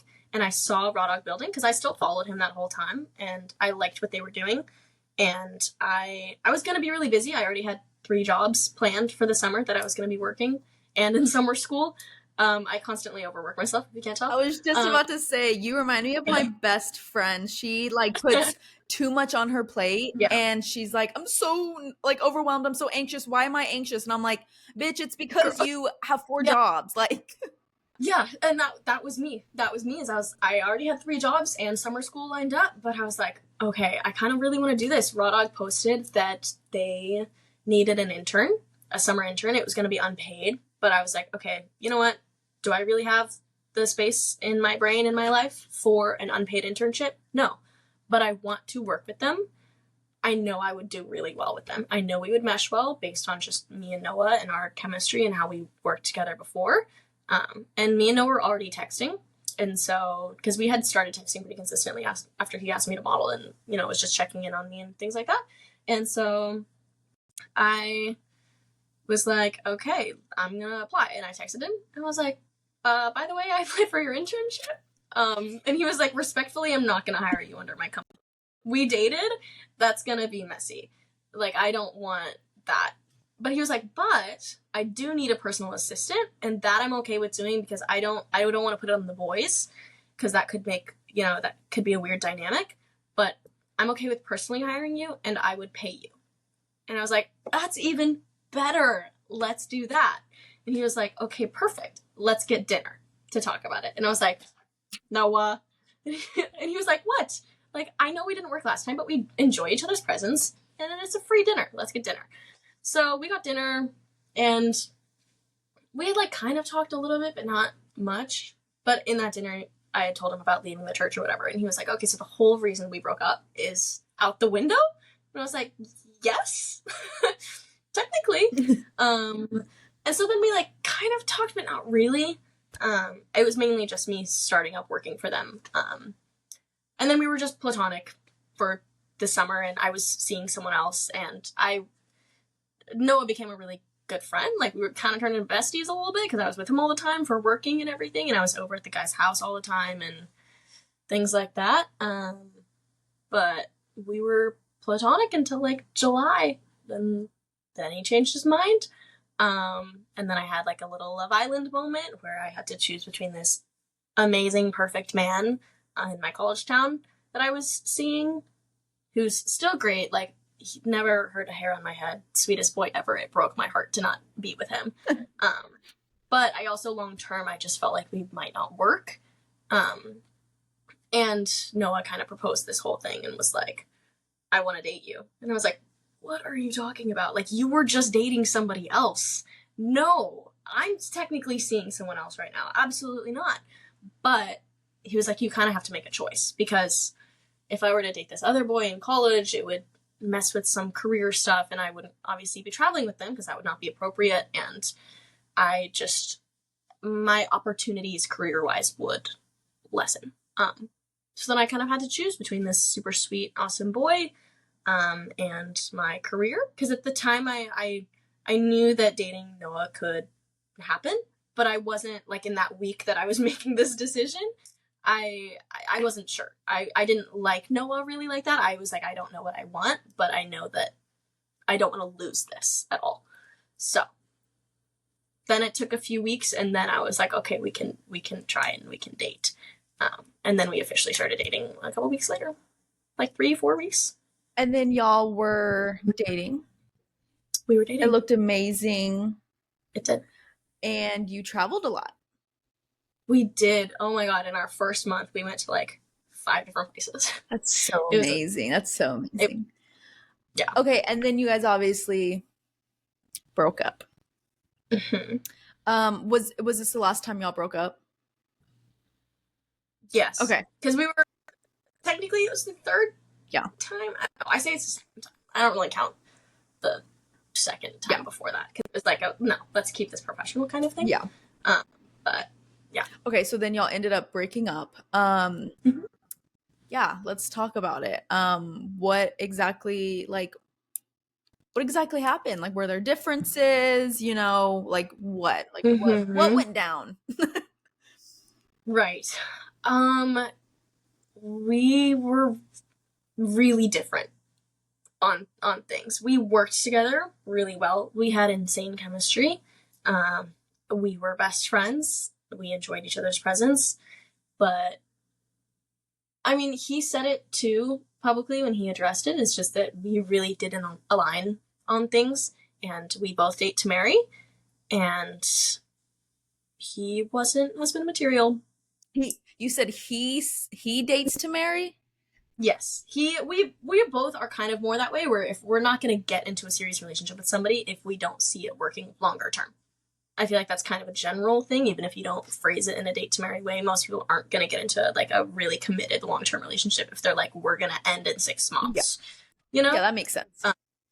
And at first we really, really saw each other working. Like we both had convinced ourselves that we would get married. It was kind of, we had talked about it really early on. We had vlogs, like, to our future kids that are heartbreaking videos to watch now. And he met my grandparents, and he's really similar to my dad in some ways, and just, like, very certain particular ways that everybody in my family was like, wow, he's so much like your dad. And it kind of fed into that fantasy of feeling like, oh, like, daughters end up with men that are like their fathers.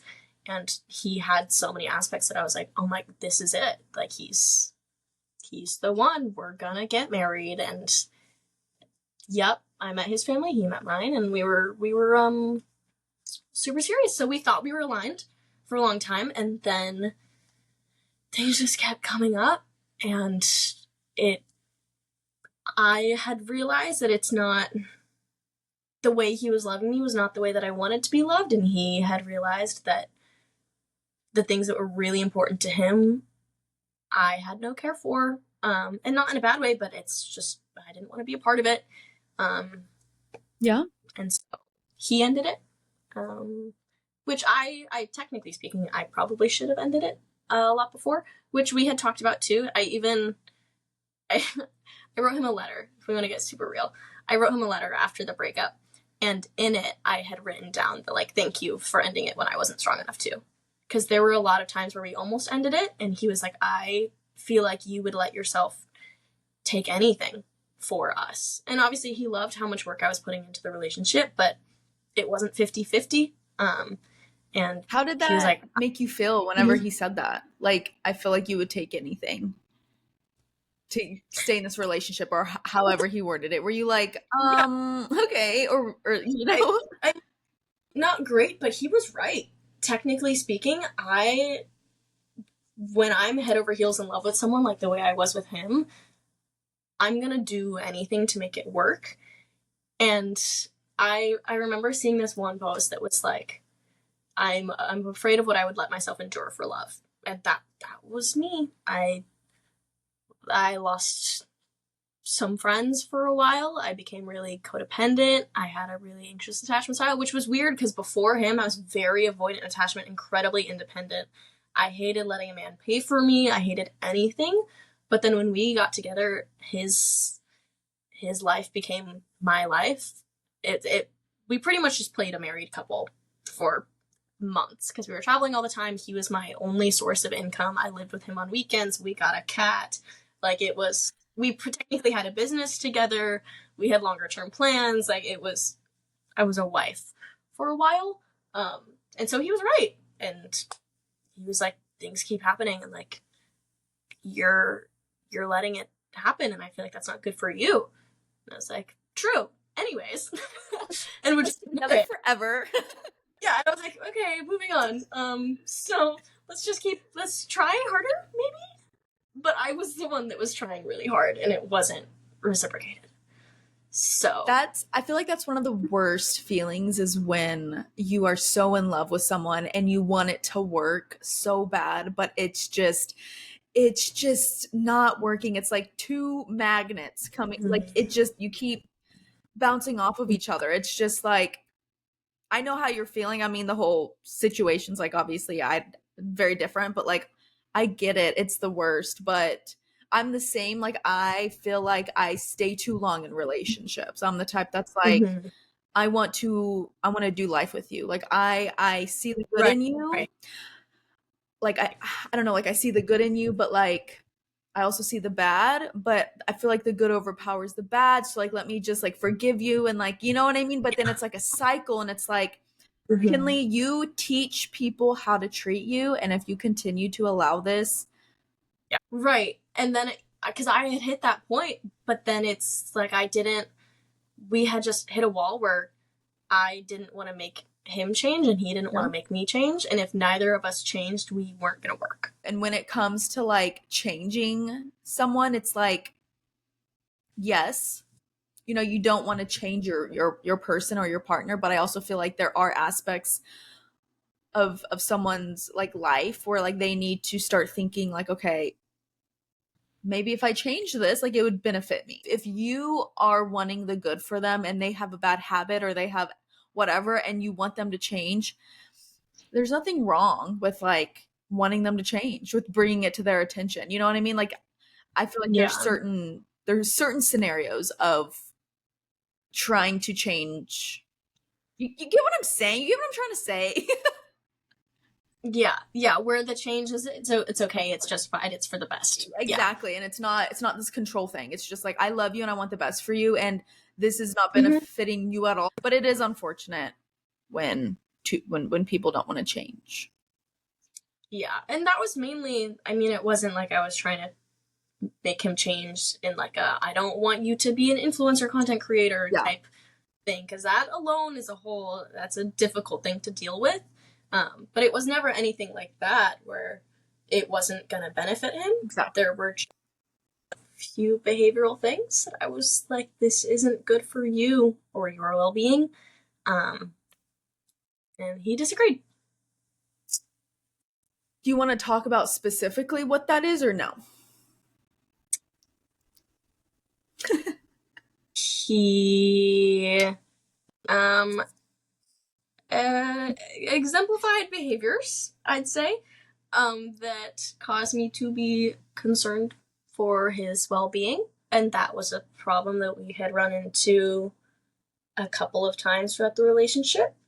But you know, he was his own person, and so there was not really, but I didn't want to mother him any more than I already was in just being the raw dog manager, which comes with a more, obviously, like, authoritative motherly role. And then it kind of switched up, and it wasn't just about me being concerned for his well-being or his physical health or anything like that. It turned into a problem that I didn't want to do the same things he did and act the same way he did. And that was a deal breaker. Yeah. If that makes sense. It did. I mean, of course I understand it. But Right. yes, no, I hear you. Being concerned of your partner's well-being, like with whatever that is, like that can be a mental toll. Like that can just be Mm. a lot. And honestly, if two people don't align with certain things, um it's just not going to work, you know? And And I mean, I knew that pretty early on too. Like, it should have been a red flag. Dude, it should have been a freaking red flag when in the beginning of the relationship, Scared of My Guitar by Olivia Rodrigo. There's a line in there where she says, what if I never find anything better? The doubt always creeps into mind. So we'll stay together, because how could I ever trade something that's good for what's right? And that was kind of my girl. mindset. Because it was so good so many times, because he works in extremes. I think anybody that knows him knows this, even just on a platonic level or in a business world. He's very like full force, and that could be in a positive or negative way. Mm-hmm. And so he was really, really good when he was really good. So I kind of had that thing. I was like, oh my God, how could I trade something that is so good sometimes for something that's right?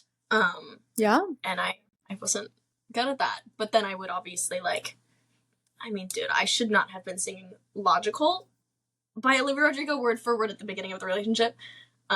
Or some Carrie Underwood. There's a lot that shouldn't have happened. But it was one of those situations where I was like, it's good, it's not right. It's not right for either of us. Kind of thing. And that happens in relationships. And right. I'm thankful that he broke up with you. But there is someone out there that will fit you more, will be more yoked, or whatever you said. Yes, equally yoked. I agree. And he knew that too. I mean, we both did. We were just trying really hard to make it work because we did really love each other. Totally. And it just didn't. But I mean, even in the beginning, he was like, I think you deserve better, but I'm going to try and be better for you.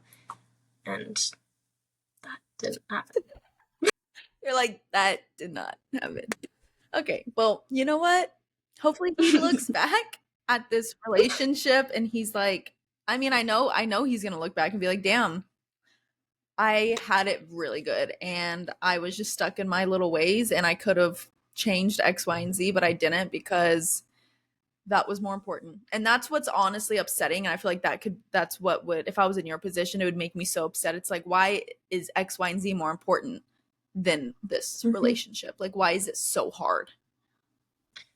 Yeah, I ran into that a lot because it was a lot of like, why can I just never be chosen first? I wasn't seen as priority, which he's just not in the place in his life to be choosing someone else over himself and his life, which, yeah, he just wasn't ready for a relationship. So yeah, fair enough. There's nothing really I could do about that, but it definitely sucked when it was like, man, he keeps choosing this over me. Totally. How did you cope whenever y'all broke up? How did you mentally deal with the public, especially the public? Like, hello, y'all breakup was so public. So how did you deal with that? I mean, for that, I did that to myself. The only reason the breakup was that public is because I posted a reel, which I am fully aware of. And not that I regret it. I still think it was funny. I thought it was a really funny reel. And he did too. He knew that I was filming it. And he knew I was going to post it. A lot of journaling. Honestly, going to Hawaii saved me, if I'm going to be completely honest. I really needed to get out of Austin. I think I would have lost my mind if I decided to not go on that trip. Because that trip, we were supposed to go on together. And tickets were booked. I was going to stay with him. It was painful and really, really hard that first week because it ended the day before Thanksgiving. And I flew to Hawaii that next week. And that was also finals. So I had finals plus a broken heart, plus trying to plan a Hawaii trip all by myself. Because, all of a sudden I've got to find my own place to stay. I've got to book my own things. And yeah. But I'm glad I still made it work because I genuinely needed to reconnect with nature. Yeah. Genuinely, I needed to go touch some grass and ground myself a little bit. And then, I mean, it would have been a lot easier also if he wasn't my boss and my only source of income. Um, Yeah. so then finding a new job was obviously hard. So it took a lot of spending time with family. My poor sweet mother and father and sister held me while I cried many a nights, and that was very helpful. And Hawaii was really helpful, and a lot of journaling, and a lot of just trying to change my perspective. What helped, honestly, the most for some reason was rereading my journal entries from when we were together, because obviously when you're with someone, you're trying really hard to only focus on the good, and it kind of had gotten to that point where I just kept forgetting so many things that would happen. So going back and rereading my entries from how I actually felt in the relationship and not focusing on those, like, shots of dopamine that we'd get when we were together, that helped a lot, because it was kind of like a stepping out of myself moment where I could see what I was really dealing with and how he was really making me feel sometimes. And it it was shocking the first time I read it. Oh my god, I remember being like, I don't even remember writing that. Like, is that actually what happened? Is that actually how he made me feel? Um and it was. So being able to take that and kind of turn it around and focus on what I learned from the relationship, because I don't regret it at all. I mean, it was great. I learned a lot about myself, and a lot of things about life in general. Um, but I just had to change my perspective on things. And when I wrote him that letter that I mentioned earlier, in it, I also it was kind of like a two-part. In the first part, I was just writing him a lot of thank yous of ways that he treated me that were really, really good. Like, he was a great provider. He was a great caregiver. I was sick really often. He was really good at taking care of me. He was generous, and a lot of really great things. So I focused on that. I remembered all of those good things that I took from it that I know in the next man I'm going to want that from. But then the second half of the letter was pretty much just me being like, thank you for teaching me that the right person will never blank. And it's a long list of things that I have learned about who I will end up with and how they will be, and more specifically, how they will not be. So it's just taking things I learned, and it's great piece of advice. I mean, it's some stuff because I've done some one-on-one calls and stuff like that, and there are things in there of like, the right person will never do this and this and this and this. And I mean, I could list all of them. It's long, and I'm happy to pull it up. But it was just a lot of coming to terms with the fact that, when you're with someone, the person you're with, you have to be completely okay with potentially one day turning into them, I think. Because obviously you're your own person, but say it is a type of relationship where you get married and say maybe you have kids, long down the line, you're going to be raising little thems, and who they are will become part of who you are. And if you're not okay with turning into the person you're with, you probably shouldn't be with them. And I knew that if I had turned into him, I wouldn't have liked myself.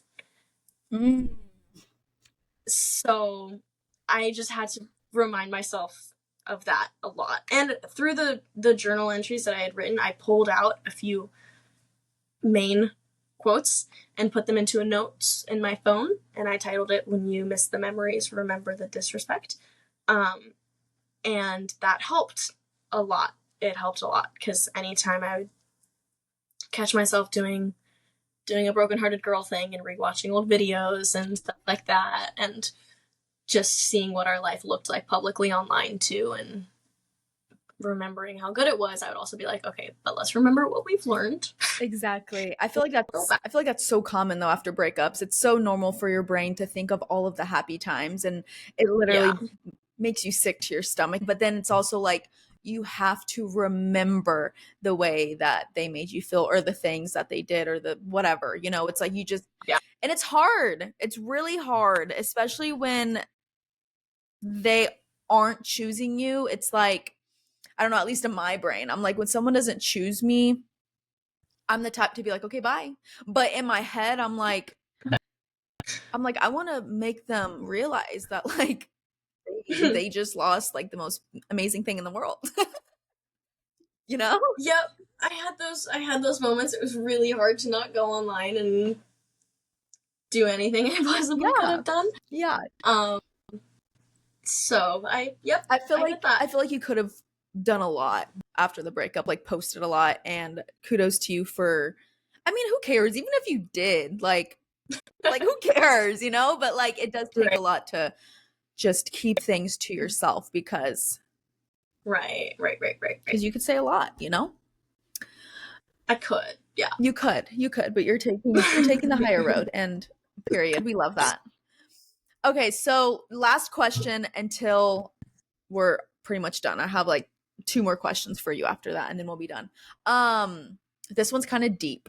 So, one thing that I appreciate about you is how vulnerable and open you are with your Mhm. followers. You know, you've posted things online about, you know, having to possibly go into a facility for your body and eating.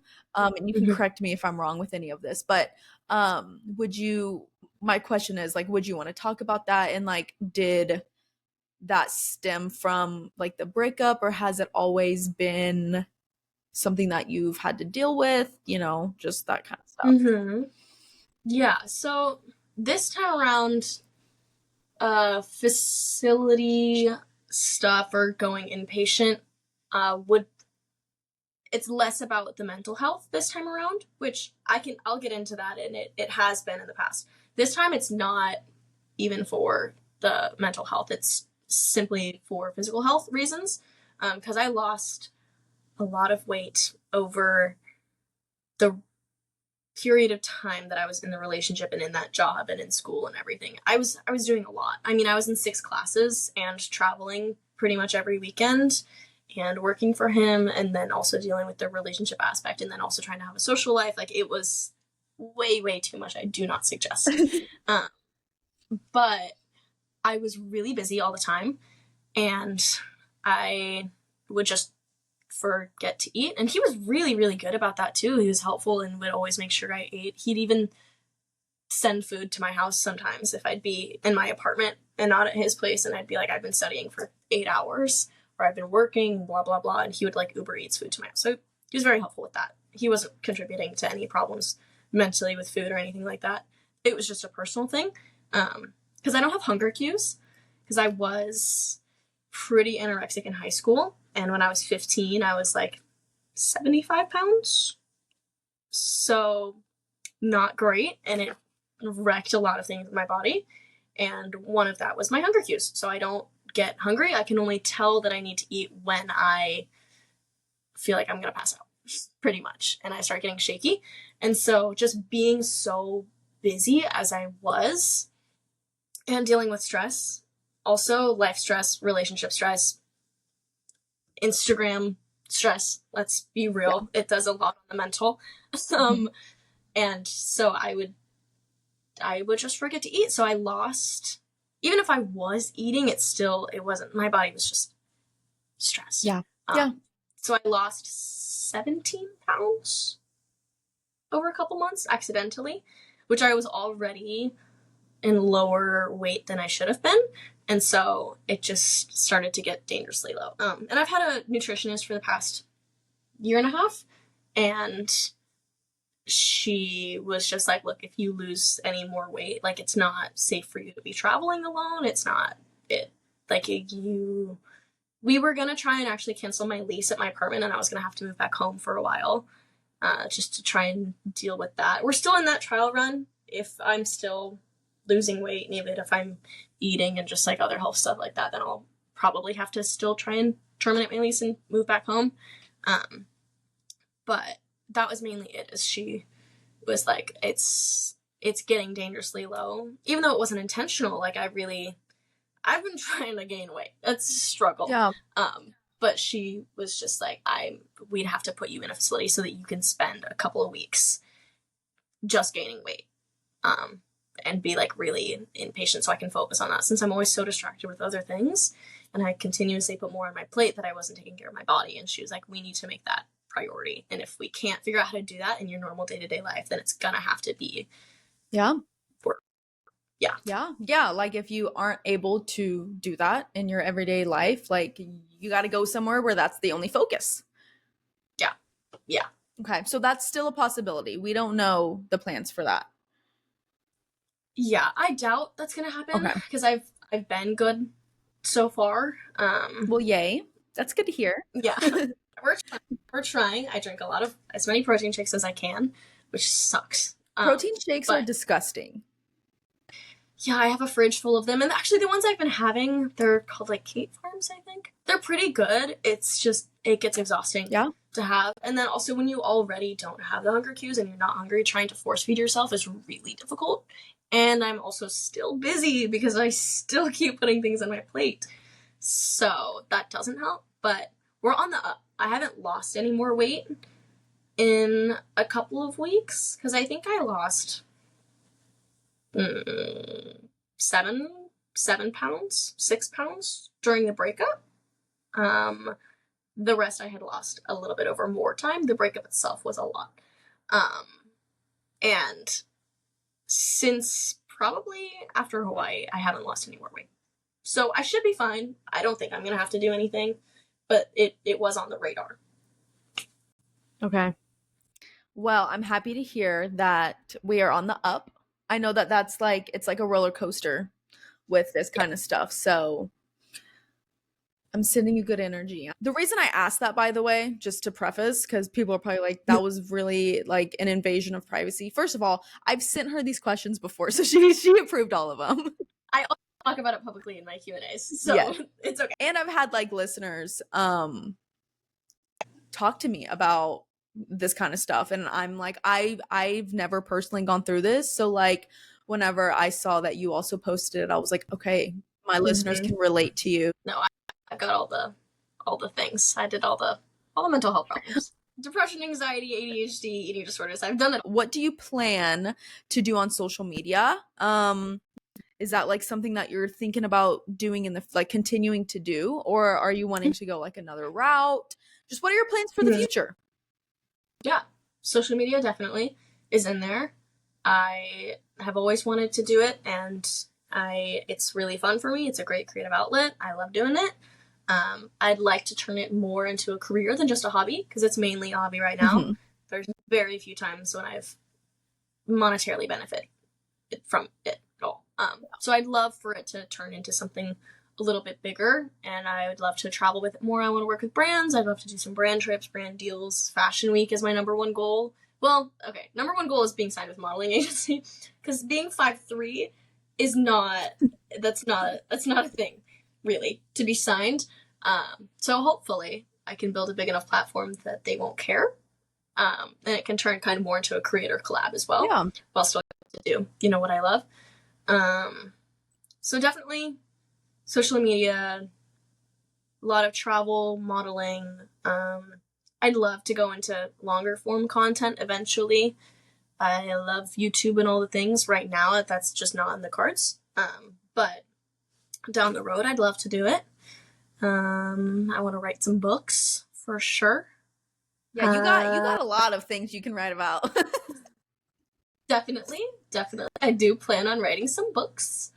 And yeah, I don't know. I have a lot of goals, and my life kind of changes every 3 months. If people can't tell by the past year of my life, that has drastically changed everything. So it's hard for me to even picture like, oh, what do I want to do in 5 years? I don't even know in 1 year what my life is going to look like. But I pray it's exciting, and I pray that there's travel, and I pray that content creation is a part of it. Pretty much. Period. I feel like we're just gonna manifest it. Like it's gonna happen. Yeah. Yep, that's what I do all the time. I've got this big ass vision board above my bed. Good. On there. Manifesting is like it's so freaking real. Like you got to speak it out into the universe. Okay, well, I'm excited to see where you go in the future. You're almost at 100K. That's exciting. So that'll be a really cool accomplishment. But I'm sure, girl, I'm sure you'll get signed with a modeling agency. Like I have influencers that are on my podcast all the time, and they're not tall and they're signed. So yeah. so you're gonna be just fine. But okay, yeah. Sorry this was so long.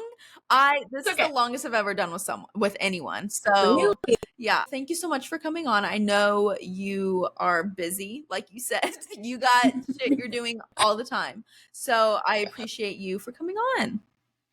Of course. So for my listeners, I post every Wednesday. So yeah, check out my Spotify, Apple, and YouTube. YouTube is the same thing. It's just Lesbianis podcast. And yeah, stay tuned because I have some really cool people coming on. I'm excited. So yeah, guys. All right. I will talk to y'all later. Bye.